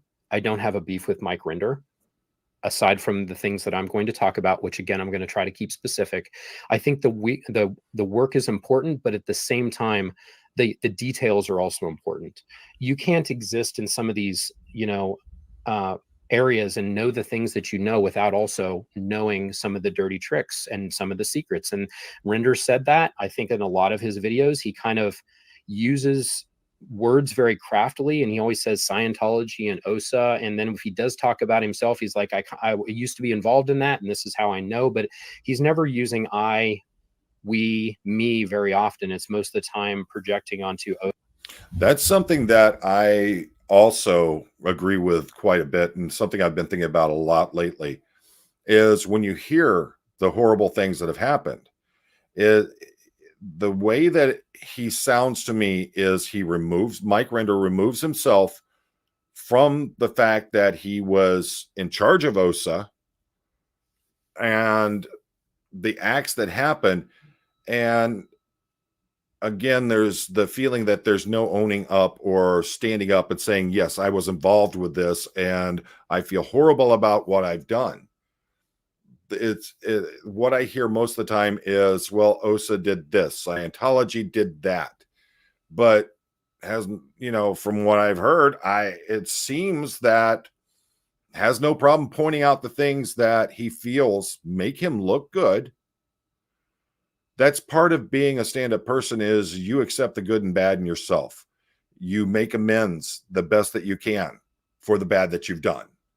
And, you know, one of the things about it is I don't like when people say nice things about me. I don't want to get this mentality of, oh, I'm such a good guy. I just try to be who I am. But one of the things about it is you take responsibility for what you do and what you've done. And all that. And that's his prerogative in the way he wants to address it. I don't like that, but it's not my show. So there you go. So, all right. So all of this kind of is going forward.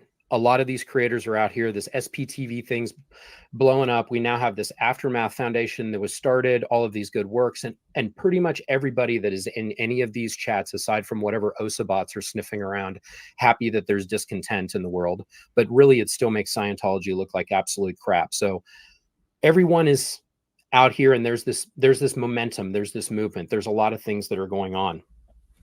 Now we're going to fast forward to me. I helped my mother get out. As I talked about in there, helped to.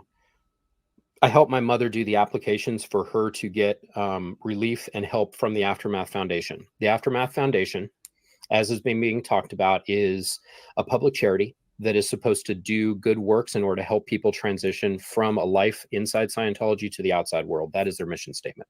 And that public charity then has boards of directors who then are that are on the board, or people that are custodians of that good work, that goodwill and that power. And that power is a thing that they're saying, I want to help these people.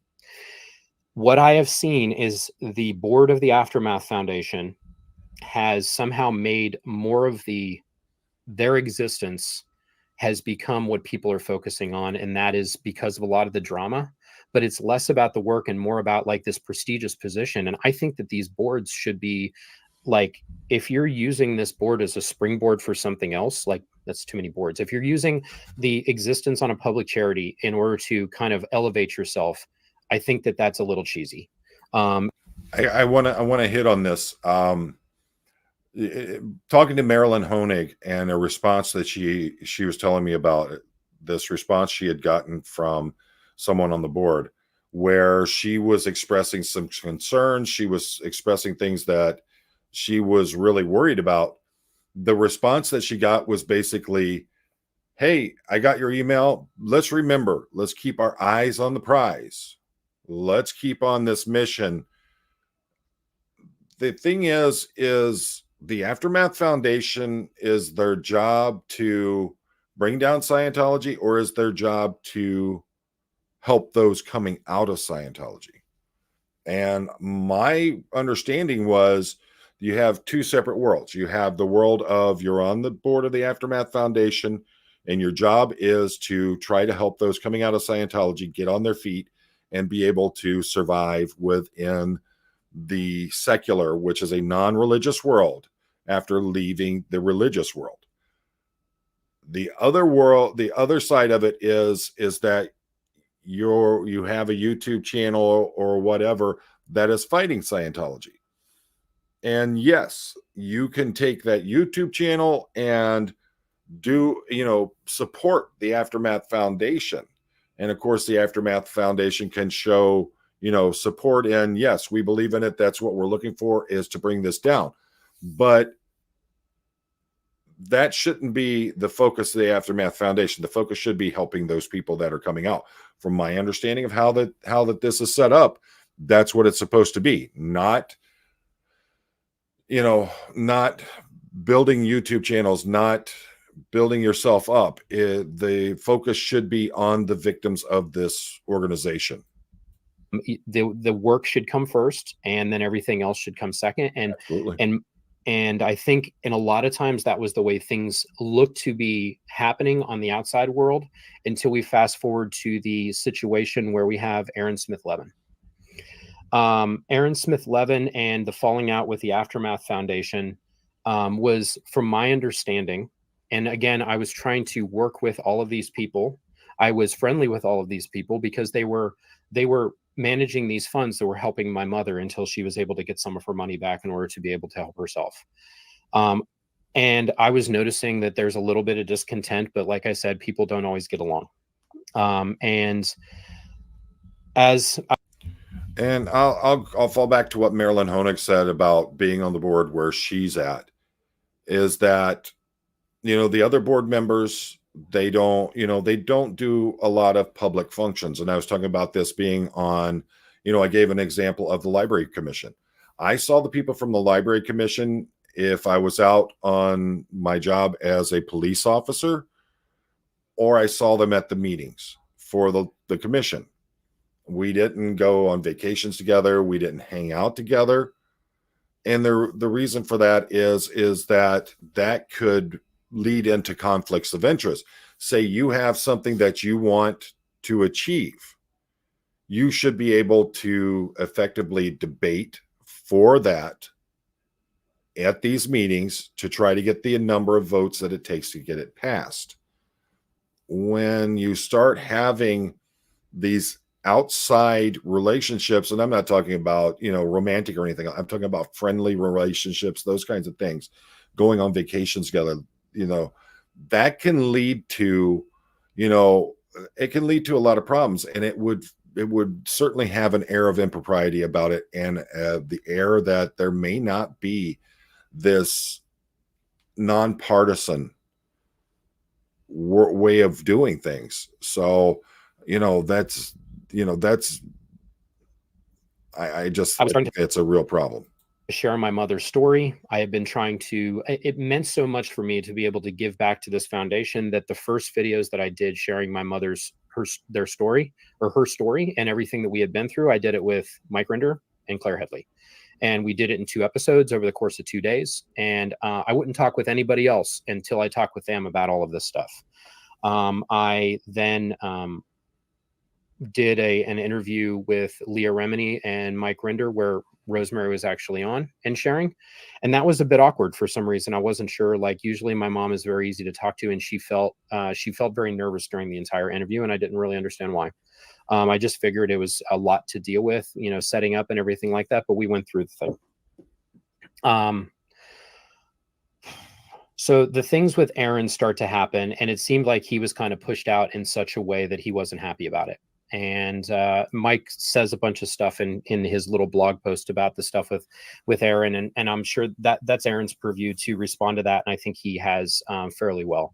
And I'm sure he'll speak about it again because yet again, somebody's bringing up his name. And I can honestly tell you that any of the stuff that I'm dealing with right now, Aaron Smith-Levin is busy in LA, getting arrested and doing whatever and dealing with the LAPD and all that sort of crap. I can guarantee you he doesn't have time to even barely take my calls. This is Aaron and I at best text every once in a while, and not very often. He's been so busy he doesn't even text me back.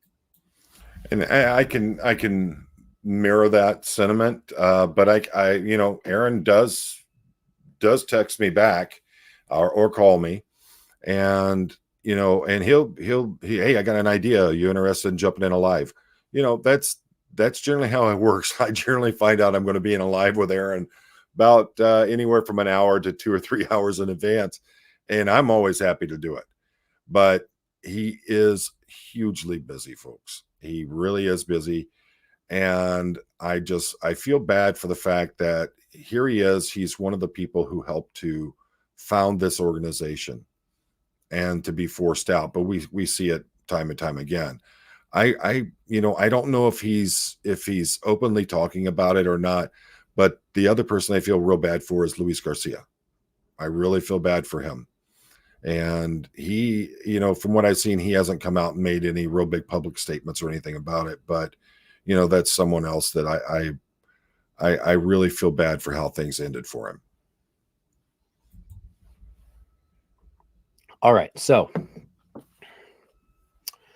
I'm going to give you an opinion about something, and I'm going to preface this with trigger warning about SA. And I'm going to try to keep this as vanilla as possible because I don't want to share too much about my mother. But in this book, A Billion Years, Mike Rinder, he at the back of this book thanks some people, and I'm just going to kind of take a look at it. And into this thing, he goes, my friends who helped me with unreserved kindness and generosity when I had nowhere to go: Tom DeVock, Ronnie and Biddy Miscavige, Jim and Sarah Mortland. That's cool.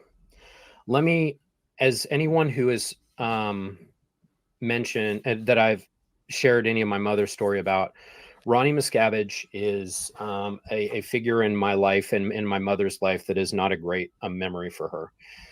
My mother worked for Ronnie for a number of years, and during the large portion of time that she was working for him, and he's the brother of David Miscavige, Ronnie Miscavige Jr., he was involved in very unethical things that were sexual in nature while she was his secretary. And he would expose himself to her. He would make her give him massages. And he would sometimes grope her. So those are the things that would happen. Now, one instance that Rosemary shared with me, and she shared this with me after all of this stuff started transpiring, and the Ford Green response came with the fleas and dogs, and I knew that this was going to blow up. I talked to my mom and I said, hey mom, this stuff's going to blow up. I want you to know about it because I don't want you to be kind of caught off guard, because for her, it's hard for her to quantify the importance of these things. Like, I know if literally all this, like if everyone stops watching all this stuff, we'll just do it another way. It really doesn't matter. It's the work's going to continue no matter what. But for her, it seems significant. So I told her about this stuff, and she said, Mike, I need to tell you something. And I'm like, well, what is it? She's like, I haven't told you a certain thing about Mike Rinder. And I do have this recorded. I'm not going to play it because I'm not going to put her through this indignity. But she shared with me, she said, Mike, one time on a Sunday morning, Kathy and Mike Rinder, they were in their room. The Rinders and the Miscaviges, they shared a residence. And then Ronnie and Biddy were in their room, and I'm pretty sure Biddy was asleep, dead tired, because she was always working so hard. Ronnie had come out in his towel, and through his towel had an erection, and fully visible, and asked, and I was out there ironing clothes and trying to make coffee and trying to do what I was supposed to do. And he then said he needed a back rub, so she had to go over there and start rubbing his back. While this was happening, and he had himself exposed, Mike Rinder walked out of Mike Rinder's room and saw this happening and said to Ronnie, Ronnie, what the hell are you doing? Giggled a little bit, grabbed a cup of coffee, and went to work.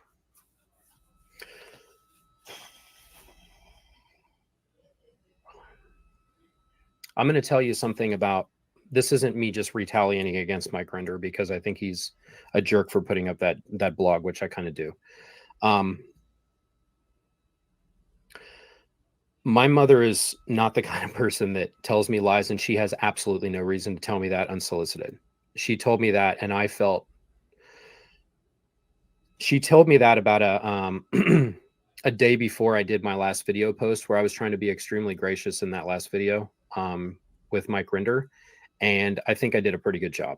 I tried to keep it, I tried to compartmentalize the way I was feeling, but I was very, very upset.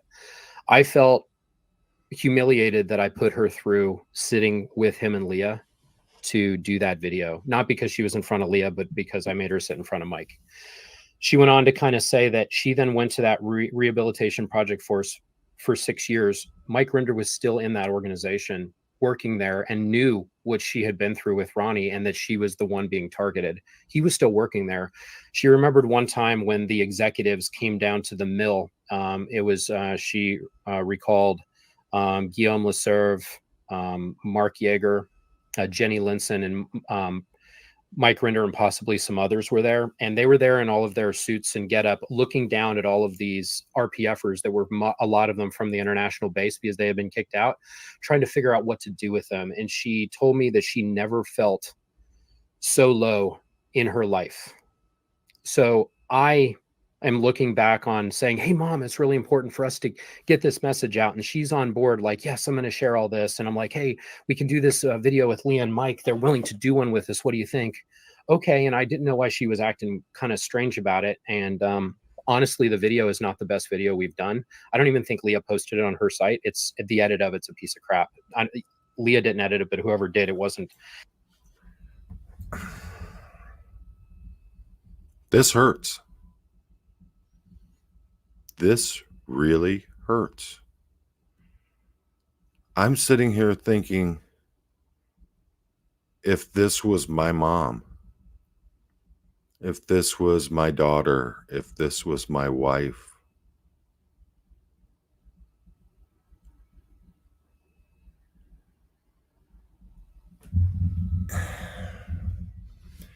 and to think that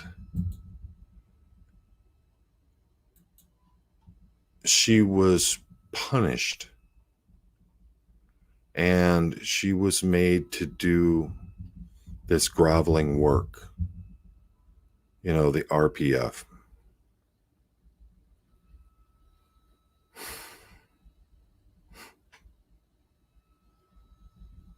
What Mike Brown has to be feeling right there has got to be absolutely heartbreaking. And you see what kind of man he is. He's still not coming out, and he's not bashing him. He's not attacking him.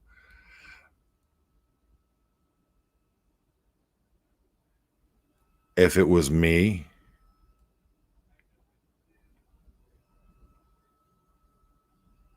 I'd be in prison right now.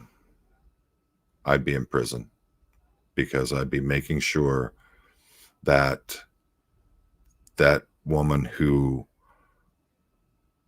is so significant in my life never had to feel fear from those people again because of what I had to do to take care of it. I'd go to prison for it.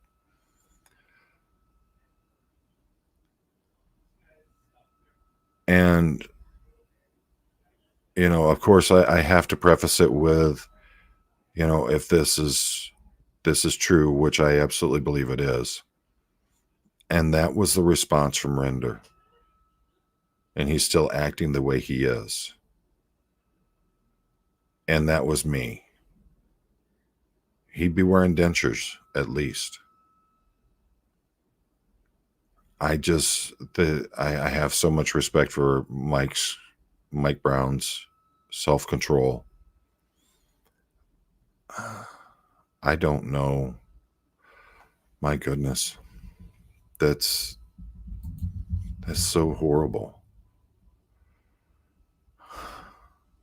I don't know how to respond with that. I really don't. And yeah, I appreciate everyone being adult about it, being understanding and compassionate in the chat there, folks. I really do. This is breaking my heart. This is literally breaking my heart. I'm going to keep going through it. I'm not enjoying this. Like, I can tell you that. It wasn't great. The video was rushed. It wasn't a great representation of her story. But I had the celebrity on there. I'm going to obviously post it. I felt horrible about putting her through that, but I did. I tried to compartmentalize my feelings about that. But anyway, it is what it is. So Mike is willing to thank Ronnie Miscavige in his book. He also thanks Aaron in this book. But he's willing to continue to have, I guess, admiration for Ronnie. Ronnie ended up leaving the Sea organization. He went on to get arrested by the FBI for solicitation, similar kind of crap. But not only that, it was solicitation on one of these massage parlors that the women that were involved in it were trafficked and were.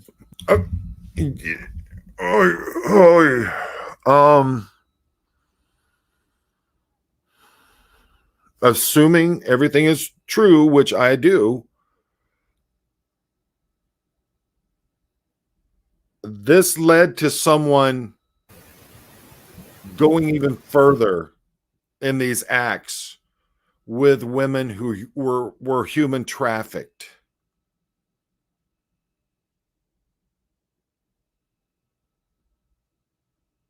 if this isn't making your resolve to want to bring down this organization that much stronger, I don't know what you need to get that fire lit in you to want to see the end of this organization and see all these people who were involved in these things brought to justice. I can't believe this. I absolutely cannot believe, we've heard stories, we've heard things, we heard about the, forcing children to work. But I mean, when the extent that everything's going on in this, WTF, FBI, what do you need? And then on top of it, to thank him in the book, to thank him. And, let's be honest. We've heard Aaron talking about it. We've heard other people talking about it. When Mike came out and he didn't have a job, he didn't have a way to support himself, Aaron got him work. Aaron got him so he was able to support himself and his family. And this is the thanks that he gets.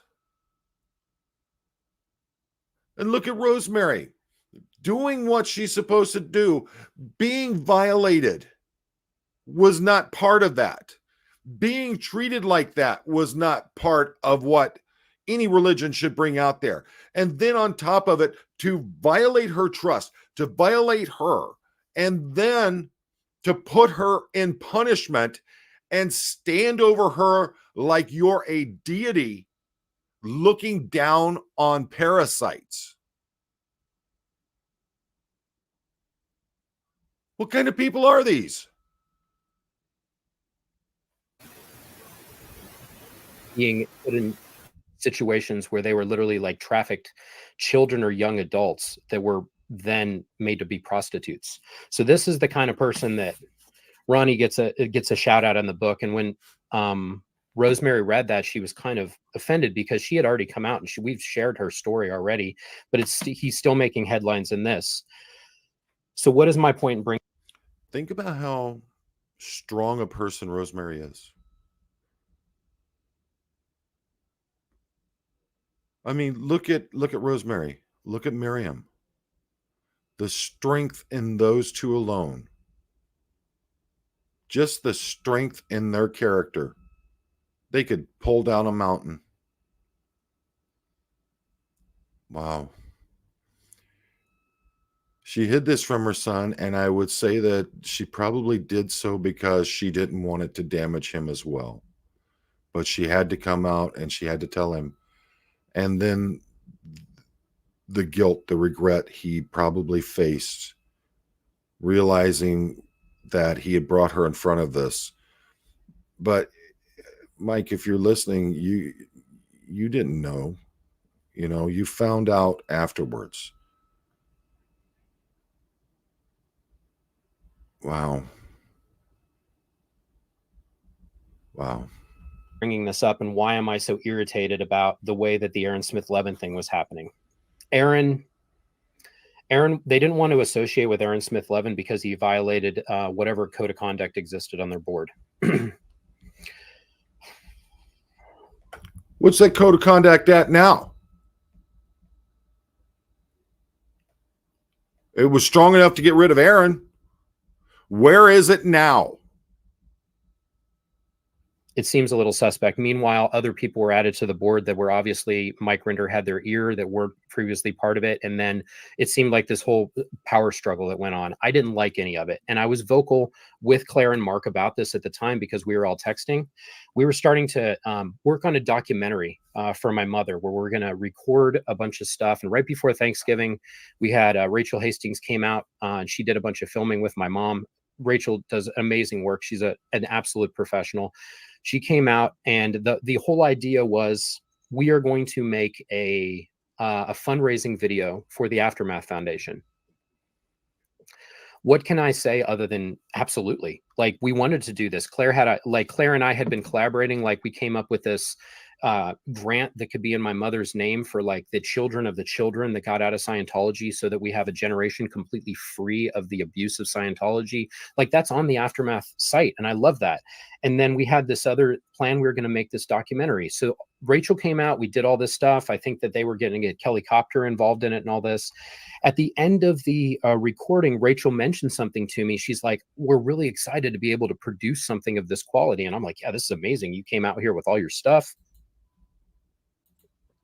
Rachel is an actual trained cinematographer. She's not just like me with an iPhone. She is the real deal. She mentioned to me, this is going to be amazing when we can edit this and bring it to a film festival. And I was like, wait, what? Yeah, to be able to get this in front of people, we can see if, we can get a streaming service to buy it or something like that. And I was like, I thought this was just a fundraiser for the foundation. We didn't even talk about any of this. Like, we're talking about monetizing this. I didn't know that that was the plan. And she's like, oh yeah, well, we had some meetings about it. I had a meeting with, Claire and Kelly and Mike, and we had already talked about it. And I was caught off guard by this. My mom knew nothing about it. Okay, let me get this straight. You approach someone who has an amazing story to help. The whole purpose of it was to raise funding for the foundation, but you never discuss the fact of monetizing it on that kind of level, when the whole thought process was, this is going to be like one of those clips we put on our website. Other people within the community play it on their channels, all in the hopes of helping to raise money for the foundation. Where was the monetization going to go in this? And you're using someone's heartfelt story and the abuses that they dealt with as a catalyst for this monetization. But yet in that blog itself, there's this talk about people doing things for clicks, for making money. Hypocrisy is all I can think of. I am so disillusioned right now. I can't tell you how I feel. I'm going to get demonetized myself because my video will get banned because I just want to go off on a whirlwind of vulgarities and obscenities. I'm shocked. I have a problem with this for two reasons. One, I wasn't informed this was the plan. People were having meetings about my mother's story without her or myself being involved in the conversations and the actual production plan. Like, Kelly was sent money to be involved in this, and like in resources, and Rachel was contracted. And I thought this was all just like generating good works and money for the foundation. And then to find out that this is going on, I'm kind of scratching my head, like, what the hell are you talking about? And then another thing is, I was never able to ask my mother, Mom, do you want to be on Netflix? Like, do you want to be on, like, I know we're doing this stuff on YouTube. That's like kind of niche. Like, people are only going to watch this if they're wanting to see this stuff.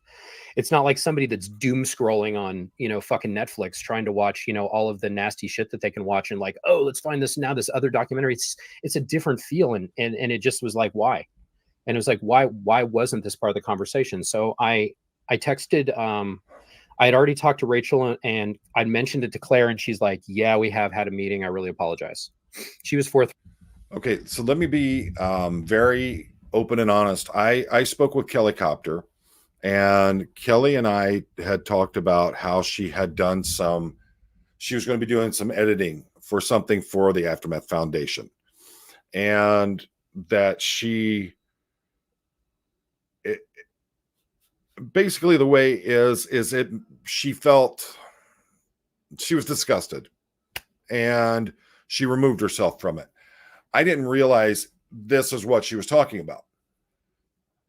And let me tell you, Kelly Copter, I just grew so much respect for her in this conversation where she's telling me how she stepped down from something that could be making her money because of her her ethics.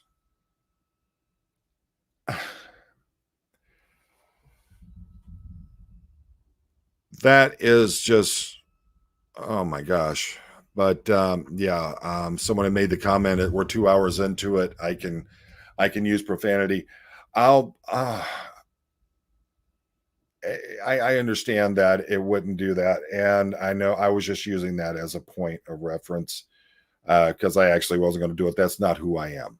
I don't speak like that. I try to, sometimes the old cop in me comes out and you will hear vulgarity out of me. But for the most part, I try to keep my language to the fact of, if I can't say it in front of my wife, if I wouldn't say it in front of my wife, my mother, or my daughter, then why would I say it, period? So that's why you don't hear a lot of vulgarity out of me and things like that.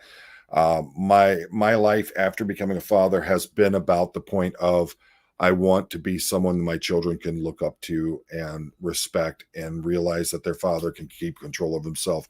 And I do apologize to each and every one of you. I have been loud. I have been angry. And I know that's typically not me. But this is tearing me up. I am so thoroughly disillusioned, so angry. And I've got so much I've got to decompress from on this. And the thing is that I'm not the one who was the victim here. And I'm that angry. Maybe it's the fact of, yes, the majority of my life has been about trying to protect those who can't fend for themselves. I will say that may be one reason why I am acting and feeling the way that I am right now. But this is horrendous. This is horrendous. This is supposed to be a religion. I mean, I've said it many times before. This is supposed to be a religion. How many people have ever seen a religion that treats its congregation like this, its members? And thank you, Mandy. Thank you, Mandy Gonzalez. Let me get into some of these because I mean, this right now is this is such an emotional roller coaster. It's not believable. You're not alone in your anger. So many of us feel this way. Thank you. Thank you, Brock. Thank you. And this isn't about me. It's not about me. I'm showing my emotions on here. But it's not about me. Rosemary, Miriam, Mike Brown. They're the ones who need your support, your love, your sympathy, your empathy. They're the ones who deserve this. This is going to twist my mind for some time, but the fact is that, oh my gosh, I got my mind's going a bazillion miles an hour. Let me get to some of these supers because you folks you've put your money down on this, and I can't ignore it. Robin Hanson, Leah has her own court cases happening. It wouldn't be wise to do anything to endanger her case. She can help others once hers is finished. The amount of damage that she can do with this lawsuit, I absolutely agree with that. And that may be one thing that's going on, is her attorneys may be telling her, do not get involved. And she may be screaming at people in the background. We don't know it. Tommy sees cat. Why would anyone donate to the Aftermath Foundation anymore? Money goes to a crisis PR firm and attorneys that bully survivors. Now with NDA forms, and I'm going to be getting into that in another live. There needs to be a new Renderless Foundation. I don't know if it's just Render that it needs to be less of. And my thoughts. Lisa Gillespie, exactly how humiliating talk about humiliation. Hey, there's my buddy Maryland. Poe, you and Mike Brown are honorable men. Thank you for standing up for what's right. Thank you. And you know what, Marilyn, every time you say something like that, it really hits home because I have so much respect for you and Duncan. I really do. Love Rosemary. Thank you, Poe. Like, please. Robert Van Leer. Absolutely. Folks, what a roller coaster.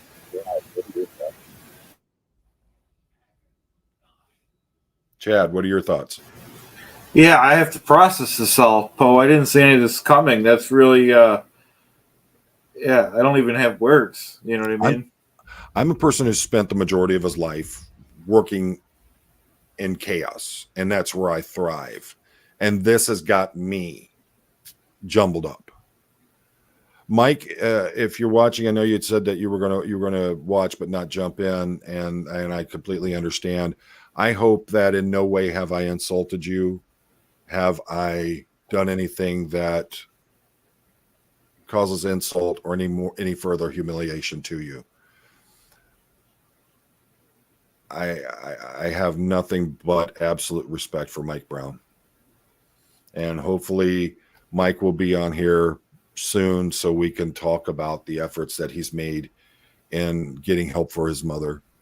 I mean, what I see as a son who loves his mother and is trying to do what's best for her and help her out. That's what I see here. And I see someone who what I'm seeing from him is I see someone that is trying to help work his way through that trauma by being honest and open about everything. Oh man. My gosh. Lisa Gillespie, now the truth warriors are finally listening. Thanks, Poe. Are you listening, FBI? Mother love? Absolutely. I'm going to put a link in here. In the chat is a link from the United States government, how to find out who your representative is in Congress. I would ask that you use that link and send out some emails. And if you want to know how to do it, I did a video talking about reporting Scientology and how to do it in a way that hopefully will get you seen and heard. I'm done playing. Yeah, I don't even know where to start, Poe. I mean, you know. Yeah. Lathanda, I'm so sorry. I'm sorry to say, but there's more. Oh my gosh. Okay. We'll get through this and push through the last of it. It's killing me. But it's not my story. It's Mike's. Try with me. I then texted about it in the group text that we had to Mark Headley, and he was like, "What? I know nothing about this. So that must just be Rachel's thing." And I'm like, "No, Claire already mentioned you guys are having meetings about this."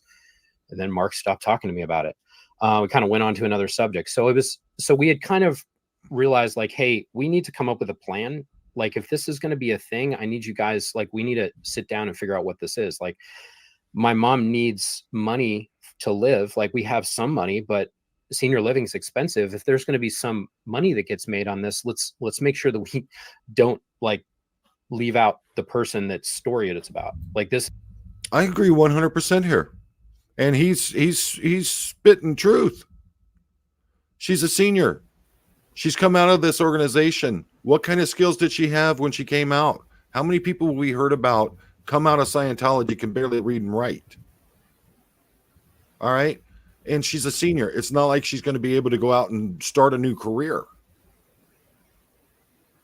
She deserves to be compensated. This isn't like some like random thing that no one knows about. Her story is very visible at this point. And you know, it's the story already exists. So it's not like, you know, her getting monetary benefit from it would be a problem. Like, if we're going to do something, we need to talk about this. We need a plan. Yeah. And that's where we kind of left it. Then the whole blow up happens around November. This was literally 2 days after all of this, all of the filming that we had done, and it's now in the United States, Thanksgiving break, all of this shit blows up. And I saw And I know Mike in his blog, he said, my bad. I'm finally apologizing for saying keyboard warriors. I saw the response that was going on. They're like taking the comments like, oh my God, we've got to push this down. And like, they're not talking about the fact that Aaron's pissed and did a video. And then they started doubling down on not answering the questions, deleting comments. And I was like, what are you guys doing in the text? This isn't cool. And then continuing to then double down and do another video where they're like, we're going to show the emails from Aaron and some of them. And then Aaron did his big mea culpa on Rabbit, and then it all just spiraled out of control.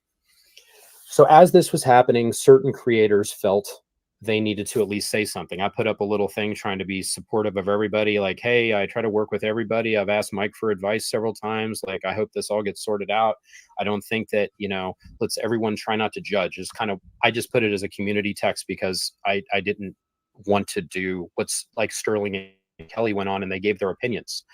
And let me say, if you'll notice back during that time when all this was happening, before I found out about a lot of this crap, I stayed out of it. And I made it very clear when people were asking me, look, I know Aaron. I talk to Aaron quite a bit. I have a lot of respect for Aaron. Aaron's always been honest with me. He has always given it to me straight. So I don't know Mark, Claire, Mike. I don't know Amy. And Aaron's the one I know. Aaron was the one that I was standing behind because I knew him and I had interpersonal interactions with Aaron.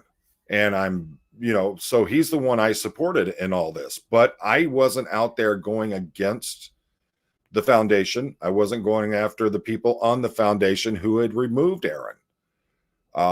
And I mirror what he's saying here, but he had the actual contact with those people. And he's behind the scenes telling them, this ain't cool. This ain't right. I completely understand that. Sterling and I are extremely close friends. He is probably one of my closest friends in the world. We were on the phone talking after he had done his video, and he was like, man, that was intense for me. I felt really like worked up doing the whole thing. And we're talking. As we're talking, he gets a text message from Mark Headley. And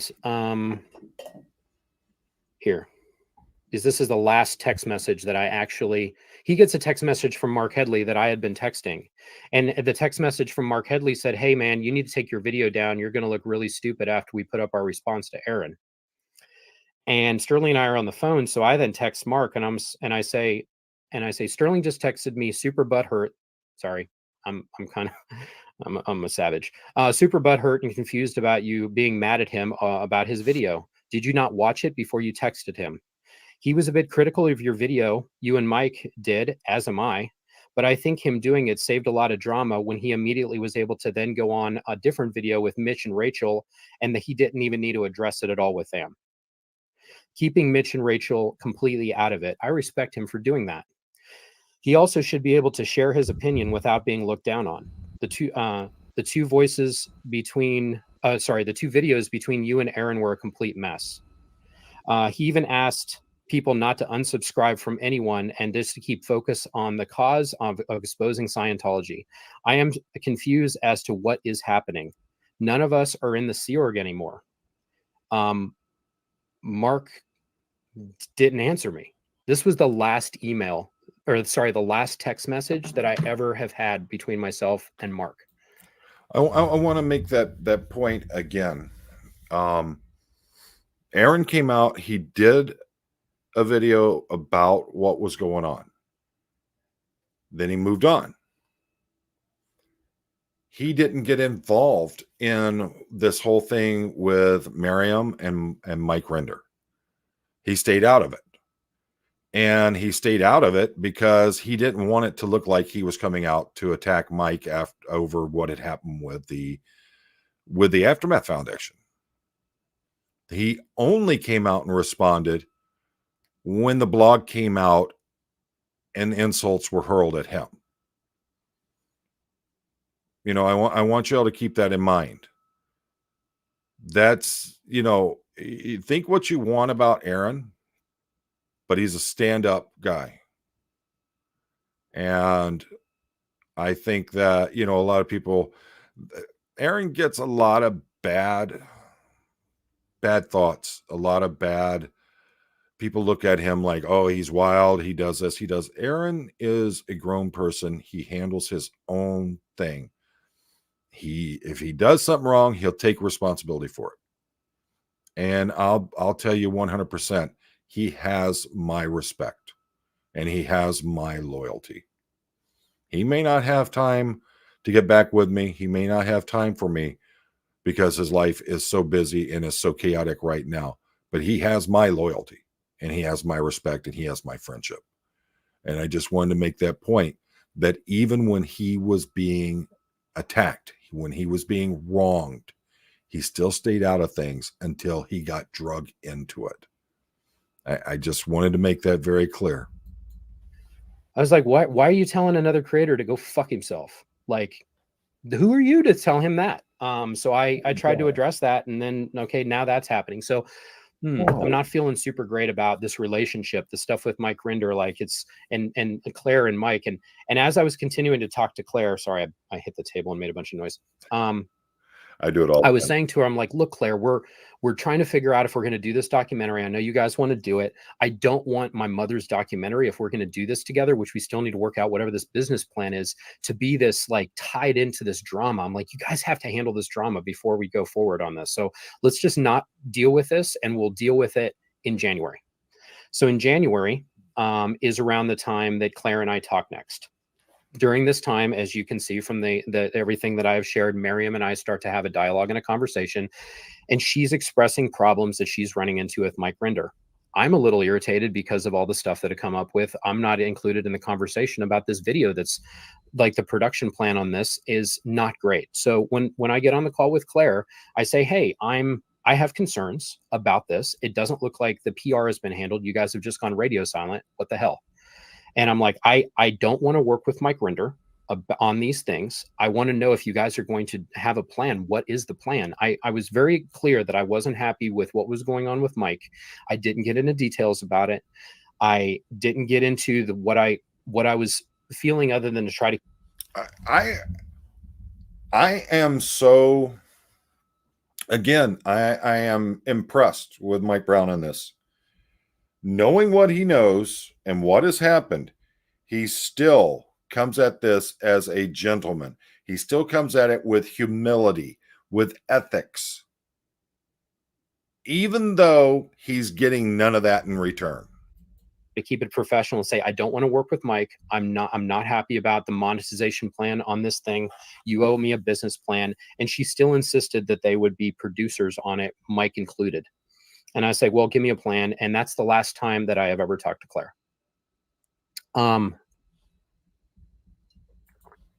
Is anybody else as upset as I am about the fact of there has been this complete disconnection and shutdown of communication? As if, and I come at this not as a fellow creator. I don't think I'm anything important when it comes to that.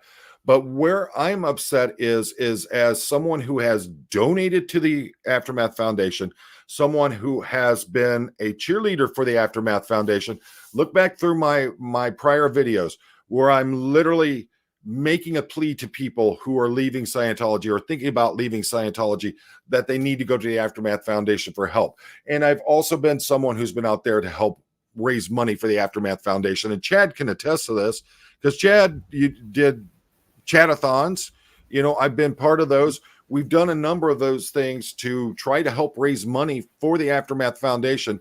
But to feel like I'm not important enough to be given an answer to what's going on, that betrayal absolutely is disgusting.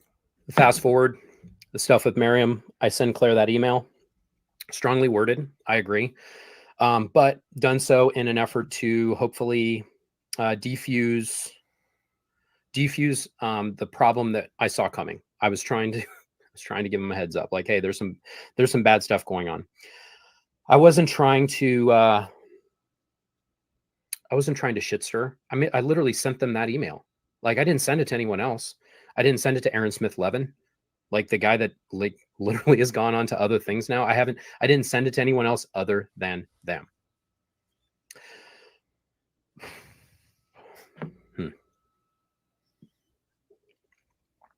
Friday, 25 July, about 5 days after I get the, I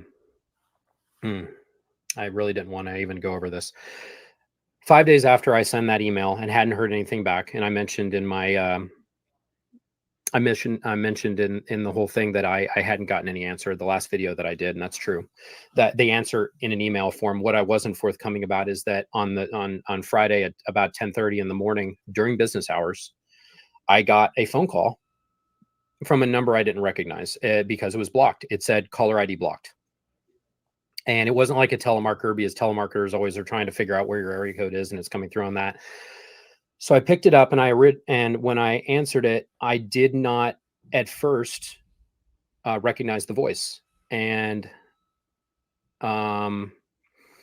then after I clarified who it was Leah.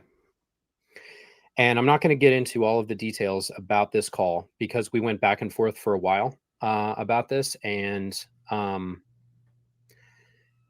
was very clearly trying to keep the subject on the complaints that I was trying to address with Miriam.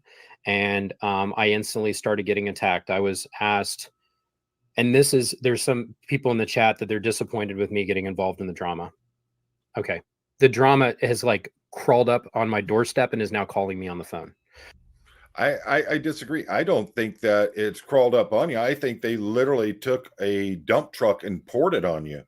And I think you're being very gracious in the way that you're saying that. But I honestly believe that here it is. You've got a mountain of disrespect has been dumped on you. And the minute you start talking out about it, you're attacked. I was told, I cannot believe you would question Mike Rinder after all the help that was given to your mother.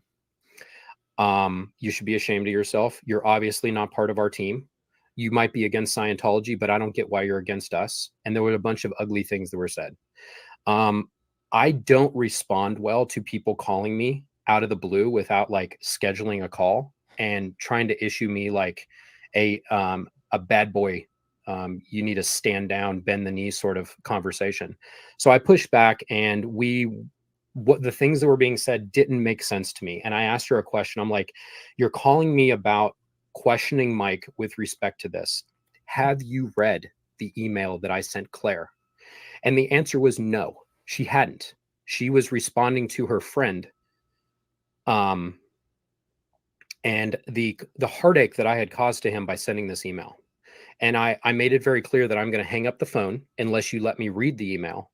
And this went back and forth for a while, but not a whole lot was resolved as part of it. Let me be clear. I was very much trying to advocate for a shitstorm of a problem that I saw that Miriam was involved in. And I was trying to defuse that. And then to be told, like, you're not part of this team. I've been trying to straddle this fucking team for a bit, and I didn't want to be on either side of either one. I wanted us to all work together, and I want to share my mother's story. But when I have friends that are telling me that there is a problem that they're running into, and I have a line to talk to this organization, I'm going to use that. And if that makes me a shitty person and a shit stirrer, then that's just the way it is. But that's kind of what happened, and I didn't appreciate it. And I had no intention of ever even talking about this, because what I don't need this to be about is a celebrity that has a beef with me because she is trying to defend her friend because she doesn't have all of the information. Again, I'm going to. I've got to mirror that. We all know Leah doesn't.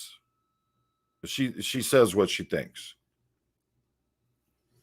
I think she was honestly either misinformed or completely left uninformed on this, and calling Mike Brown up and acting that way.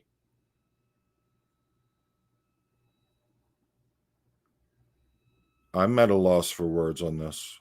I really am. I had so much respect for Leah.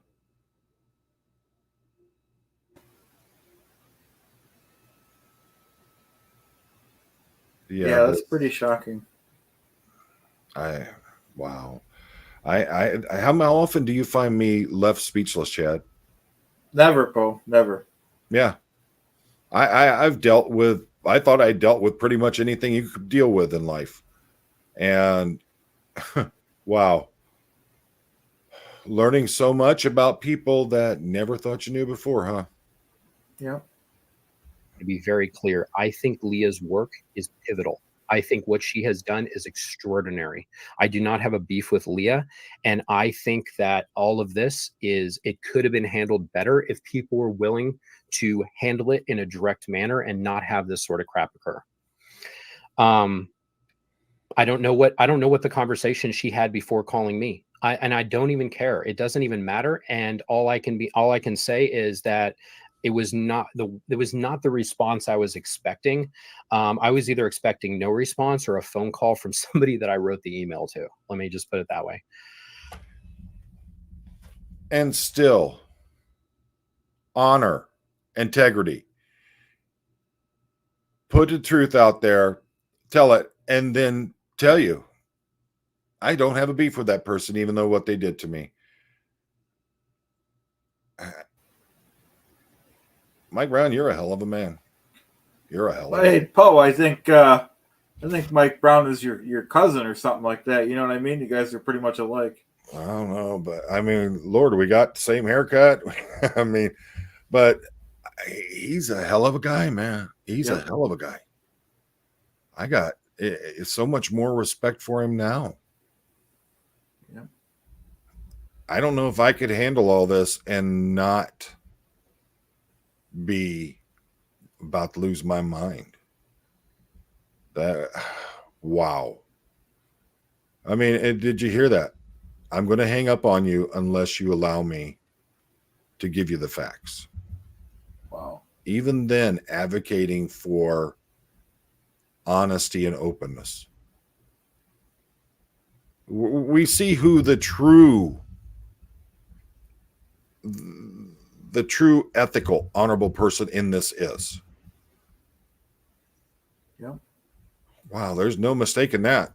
My goodness.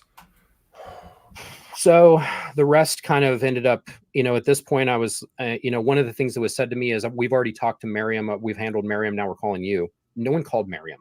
Like Miriam she didn't get off the phone with Miriam and then call me. That didn't really happen. Anyway, there was a bunch of things that transpired. I'm very sure that I offended Leah and she kind of offended me. And I'm unhappy about how that dialogue went down, both what the things that I was saying and the things that she was saying. So I don't want. Here we go again. You see, like he was talking about with Laura FM. I did something insulting to you. Let's talk about it. I'm going to own up to what I'm going to do, to what I did. And I'm going to try to make amends for it. And here he is yet again in this situation. This is what someone who holds himself accountable does. This right here, I mean, if anything, this is the kind of stuff that I would show young men who are going down the wrong path and are doing things that they shouldn't be doing, and it could end up damaging their ability to be productive citizens or keep them from going to jail. This is the kind of video I would show them, or the kind of story I would tell them. This happened. Watch this. This is the kind of thing I would show to try to get someone on the right path, showing take accountability, take responsibility for what you're doing. Wow. Want to get into the details on that, and I don't want people hating on Leah. I want people to know that she's not necessarily unbiased about it, because she's, I think being put in a situation where she has to pick sides, and I doubt she likes it very much. I agree again with this. And Aaron and I had talked about this, and I had talked about it with some other people, that, Aaron was talking about it on his live and how she had called up the members of the Aftermath Foundation and went off on them over the fact they were trying to get rid of Aaron. And he made it very clear. He says, I have no doubt that if it came down to me or Mike, she would pick Mike.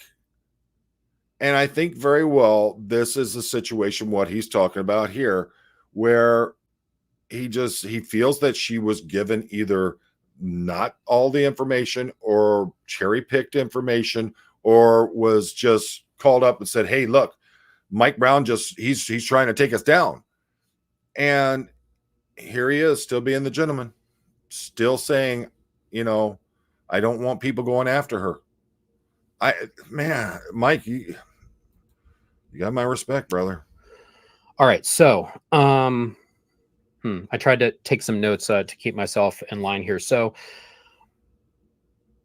let me just try to frame for everybody the way that I'm trying to look at the providing support for Miriam, to take out some constructs which I think make this hard to understand in the way that it needs to be addressed. Miriam's case is very, very important. Yes. That is absolutely the way that I feel. So let's take the emotional charge things out of it that are Scientology and the Aftermath Foundation. Just again, Chad, you see it, how much how many times have you heard me say you got to step back, take the emotion out of it, look at it from an unbiased point before going head first into it?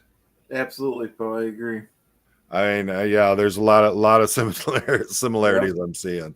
Completely forget those things exist. Yep. If you have a survivor outside of that is going to a person that probably has information that could be important for her to understand what was going on and to get information, and then at some point that interaction devolves into something that looks like it is perceived as unethical, that is not okay.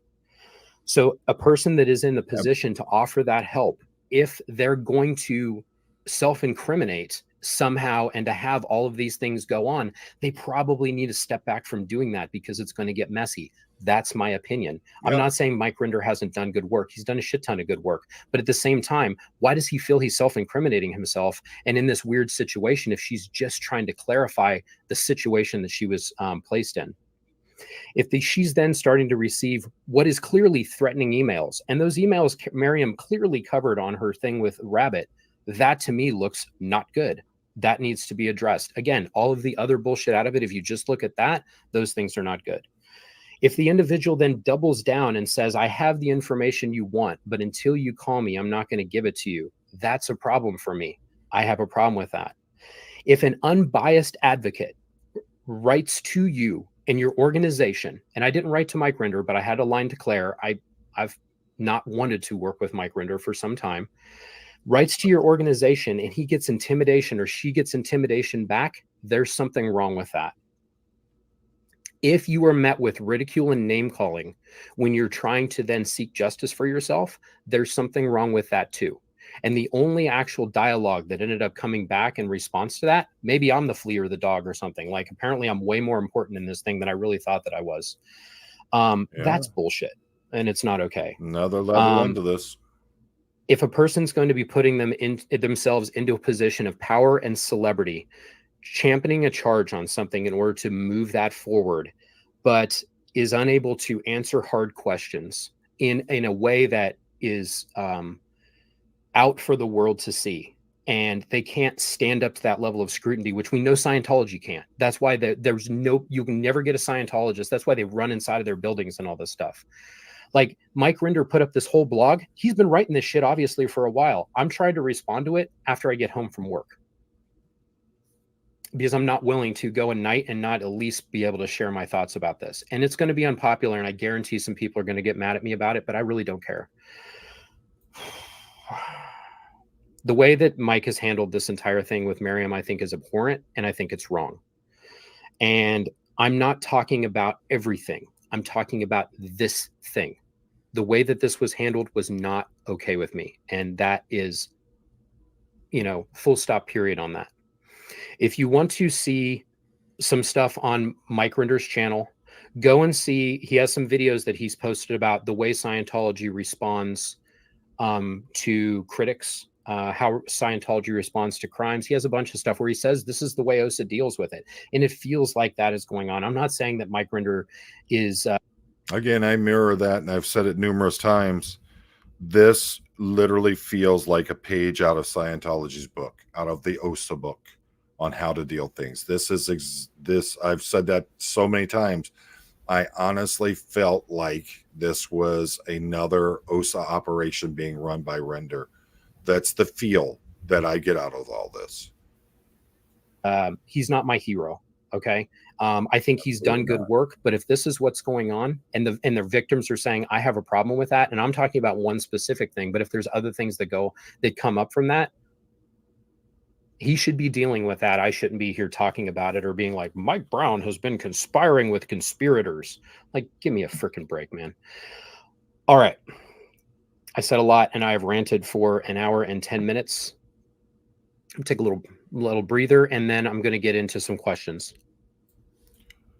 All right. Let me know in the chat. Is there more that he's going to come out with that I need to be seeing now, or is that the majority of it so far? Let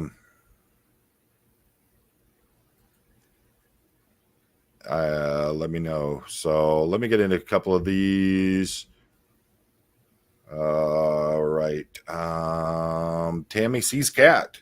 To be fair, Leah is the only reason Aaron was not voted off the board for the first time that Rinder tried. She called every board member and called them crazy. I am sure she used a lot more explanatives than that. With Mike Brown, I think she didn't have all the information beforehand. I agree. Absolutely agree. I think that she has made it very public that how she feels about Mike Rinder. And I think that what happened with that is Mike called her up and he's venting to her or something along those lines. And she's like, oh, heck no. And that's where that happened. I don't know, but wow. I want to believe in the best in people. I want to. I'm heartbroken. Dawned on me. Oh, I like that name. Here's a question. How many watching this believe Rinder ever sat down with law enforcement? For me, no. I believe he has. And I also believe that he has given information that, I don't know if it's going to help or not, turning over those documents over without having the translator to be able to break it down for everyone in law enforcement who've never been in Scientology. What good are those documents if you don't have that? It's like not having the Rosetta Stone and trying to break a new language.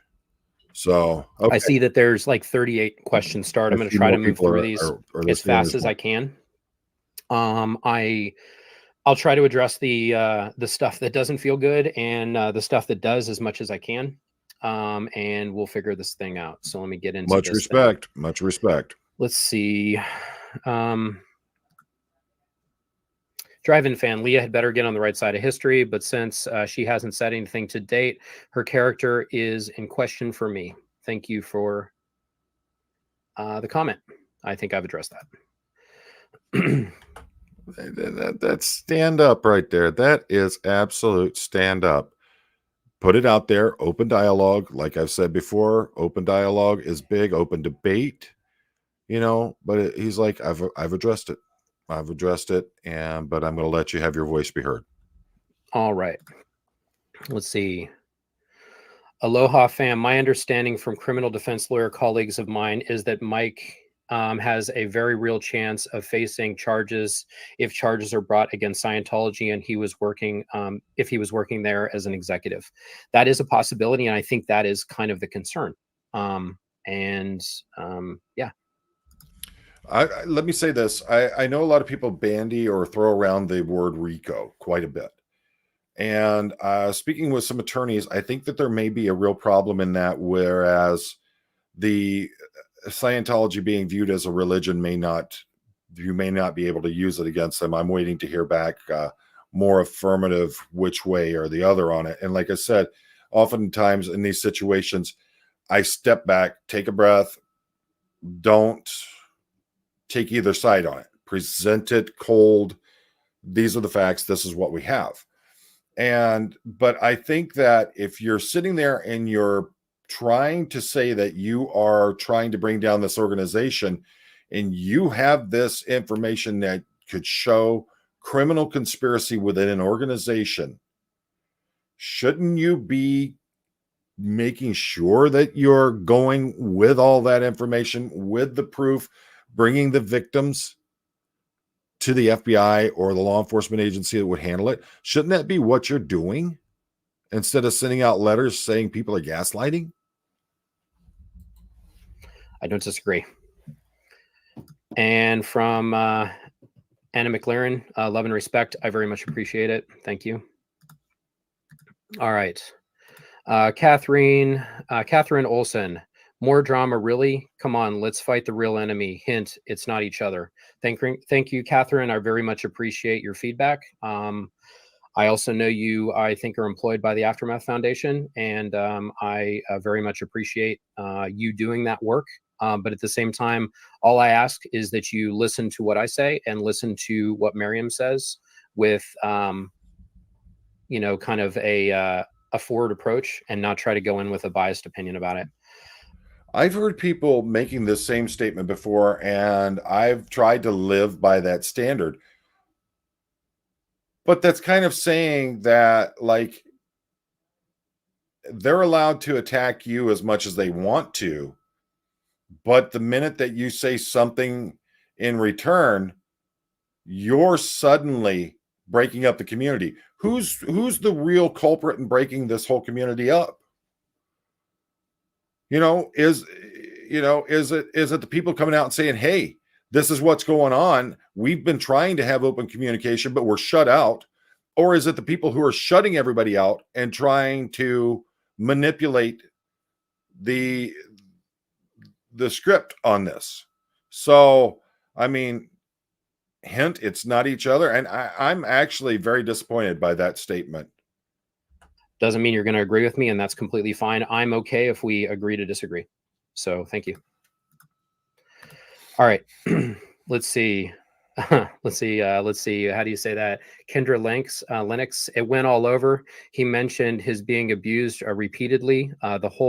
He was seeking sympathy above explanation. Yeah. The blog, I tried to scan it. Like, it was very, very long. Before this, I scanned as much as I could. A lot of it was kind of historical information and kind of going a lot into it. I'm not saying everything in there is a fabrication, because I don't think it is, but I think that, as I have pointed out, he has taken a lot of artistic liberties with the way things were presented and crafted them in a certain way. And hopefully me going over not only one little small paragraph, but the rest of the paragraphs at least was insightful, if nothing else. So thank you. All right, Jazzy Z. I feel so disgusted by MR responses. Always attack, never defend. It's not what works in the real world. Nothing about the letter from the Aftermath lawyer, which again is the problem. I don't disagree with that. Yeah, the whole thing of the lack of transparency that kind of started when all the stuff between Aaron and the other board members started kicking off was really problematic for me. I'm like, why don't you just go on and say, like, that could have been handled with a simple, okay, we address this completely incorrectly. Some of the statements that were made to the people that are actually the contributors to our foundation were inappropriate. We apologize for that. We're going to refund any of the monies that came during those super chats and all this sort of thing. And we are going to reach out to Aaron Smith-Levin, and we're going to try to address this with him. And we very much apologize for the whole thing. If they would have just said that, it would have been fine, in my opinion. Like, just deal with it like as head on as possible. And then the stuff with do they honestly think that this is just going to blow over? I mean, no matter how you feel about it, look at what happened. And I think that it's similar in this, whereas you had the incident with Bud Light where they got boycotted. I don't drink, so it doesn't affect me either way. But you've had people coming out going, okay, it's time. You need to go back. It's time to end all this. And the response from everyone has been, no, they have not apologized for what they have said or how they have treated the people who made them as big as they were. And until they come out and apologize for what they've done, I'm not supporting them. I think that's a very reflective kind of thing here.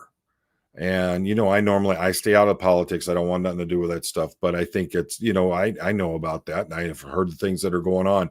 And I think that's a very, very representative thing that's between that and this.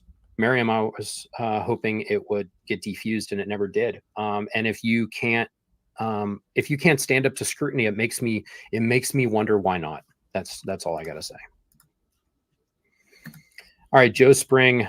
Wow, that's a lot. Rinder is so tone deaf. The fact that he's talking to abuse victims. I see what you're saying, and I don't disagree. I think going forward in any sort of works that the Aftermath Foundation does, or any other foundation or charity or anything, we are a bunch of traumatized individuals who are trying to deal with traumatized individuals that probably have not received the amount of counseling that we need.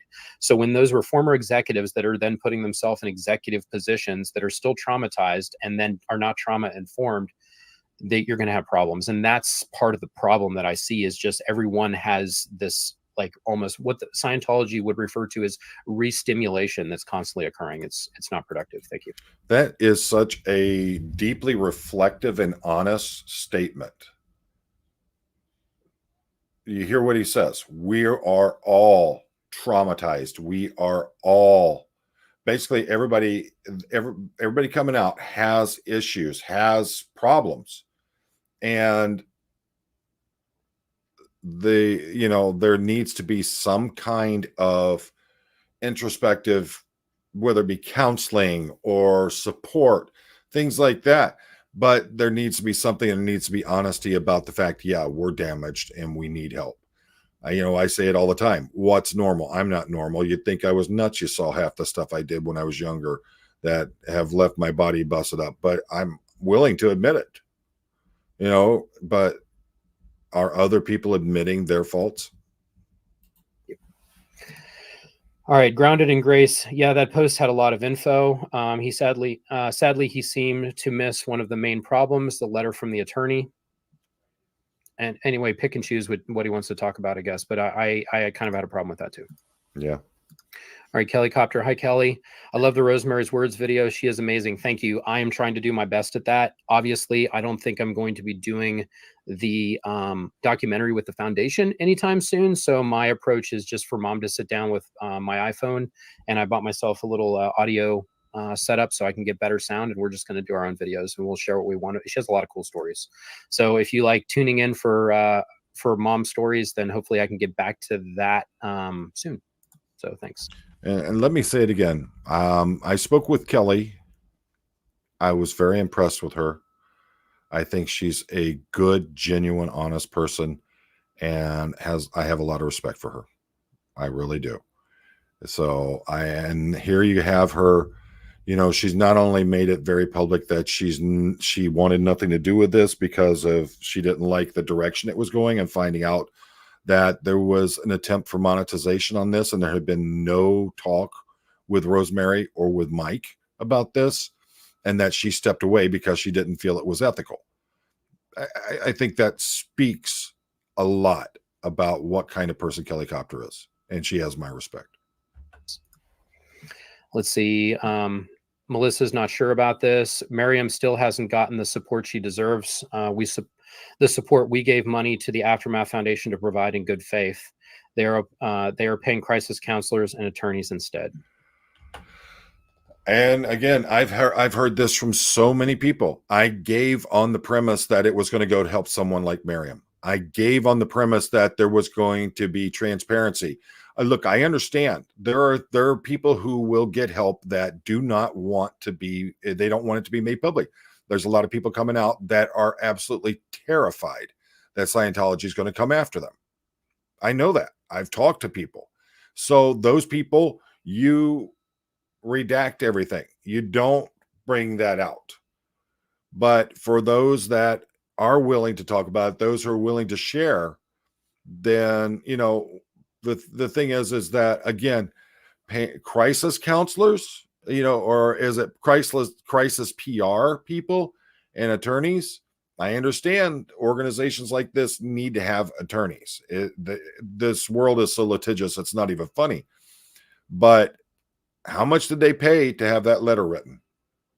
how much of donated money that was given to help survivors, how much of that money was paid to have that letter written and sent? Yeah, I think that sounds that's not good, but we need to do better. Let's see. Mandy Me, private email to Claire should not have been shared with Mike Rinder. Absolutely. Um, Well, I it should have been I agree. shared with him. I figured that she would, but I figured in doing so, like in sending it to her, I hoped that she would then address Mike and then say, "Hey, I got this from Mike Brown. Like this dude's writing to us now. We need to deal with this." That's the effect I was hoping for. Absolutely. The fact that it was shared with Leah and she's not in their foundation, that's kind of problematic for me, especially when the only response I got was from her. So yeah, wow. anyway. I did not know that. that one up, I so didn't know that thank that you. had been shared with Leah as well. All right. Let's see. Dora Fran. But let's also be honest, when Leah had, from Aaron's own words, Leah had the files that had been supplied to Mark and Claire, and they've been putting them out, which apparently it's not been put out there that they received from Mike Rinder. When she received those files, Aaron said that when he was talking to her about it, she said that she had spoken with Mike and he had told her he didn't want Aaron to have those files, but she gave them to him anyway. And I think that's pretty telling. Much respect to you, Mike. There seems to be a lot of unprofessional and acting like if you attack one, you're attacking all. Yeah. It's like the United Nations. Attack against one is an attack against all. Yep. There's going to be people that don't like to do content and stuff together. There's going to be people that don't like to work together and all this sort of stuff. But when you're in an elevated position in a point of self-imposed responsibility that you've placed there for yourself, you have to hold yourself to a higher standard. And those things were not good. So thank you. And that's completely honest. There are people that don't want to work with me. There are people I don't want to work with. I mean, if you knew how much I got to pay Chad to make him come on here and just sit there and watch me do these videos, I'm joking, Chad. My pleasure, Poe. But yeah, and I'm just trying to break things up a little bit, folks, because it's, this has been deep and it has had a huge effect on me. Wow. Absolutely amazing. But yeah, we're coming up on 3 hours now. I know my wife's going to kill me. And wow, I can't thank you all so much. On Super Bowl night, there were almost 1,700 people at one point watching this live. Thank you so very, very much for putting your respect, for giving me your precious time. I'm truly, truly troubled. Yeah, Jody, there are still 1,655 people. I am so thankful that you are willing to sit here and listen to me, my big stupid self, and hear my opinions on this. I am so thankful for you. Thank you so much. The thing is this is yeah, Paula. Yeah, thanks to Mrs. Poe. I can hear her. She's down there with the kids right now. It's great. They come over on Sundays. We do a bunch of cooking and stuff like that. We just have a good time. And, I love my babies, even though they're adults now and they're out on their own. I still love my babies. And I love Mama. I love my wife. I thank you all so much. So very, very much. I am so sorry that if this triggered any one of you, it hurt any one of you. But I really believe that this needed to be put out there. I didn't know what I was getting into. I had been there. I jumped in and said, howdy. I like to get in and support the other content creators. But I didn't know how deep this went. And I purposefully did not watch it before now because I wanted to give an honest reaction to it. It's hurt me. It really has hurt me. It's opened my eyes to so much. And again, I want to thank each and every one of you for being here and sharing with me. Chad, do you have any comments, bud? Oh, like I said earlier, I still have to absorb and process this because I had no idea any of this was, What do you think about Mike Brown? Oh, Mike Brown. Yeah, I agree with your statements about he's a great guy, and Yeah. he's very fair. He's honest. He's trustworthy. And I was subbed to his channel, but I'm gonna start watching some more of his content too. Yeah, I'm really impressed with him. Like I said, we had a great conversation on the phone. I thought he was a really good guy. And yeah, I saw a lot of similarities in there between us just talking to him on the phone. I see even more now that I've watched his content. I mean, heck, even the haircut. But folks, I agree. We do need to keep our eye on the prize, but we also need to hold others accountable if they put themselves in a position where they are taking our money and it is supposed to be used in a specific purpose. We should be allowed to hold those people accountable. We should be allowed to say, hey, enough is enough. You need to answer our questions. It's that simple.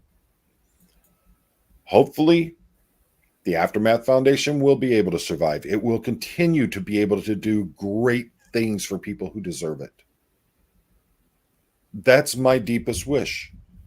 I don't, and I agree. I don't wish to attack Mike. I have a lot of questions. I have a lot of comments for it. And I'm talking about Mike Rinder, not Mike Brown. But I have a lot of questions and comments. It looked like there was a flashing light behind me. Oh, it must have been the fire trucks coming down the road. I live right down the road from the fire department, so the lights come through the windows. But I think that there's a lot of questions that have to be answered. I think that all the members on the board right now have a lot of questions they need to answer. There needs to be a lot of accountability, and I think if you're going to bring up these code of conduct and the rules of the Aftermath Foundation, then we need to start with transparency. We need to be allowed to know what is going on. And I'm not talking about doxing people who do not wish to have their names put out there. I'm talking about this money went here, this money went there, this is what this was used for, this is what's going on with that. And if someone comes out and says, hey, I've been trying to get help and I've been refused, then whoever, whether it be the entire board or a singular person on that board, if they're the ones who are stopping that person from getting help, they need to answer to those of us who are supporting them. I honestly feel that way. I know that we can move past this. I know that we can come back stronger. And I agree. We need to keep our eye on the prize of ending this madness. But I also think that this is just a blip in the radar, and that movement is coming forward as we do it. Again, I thank you all so very much for your time. I so deeply appreciate each and every one of you. We may not agree on things, but we can have an open discussion about things. And as always, folks, life is short. You get one shot.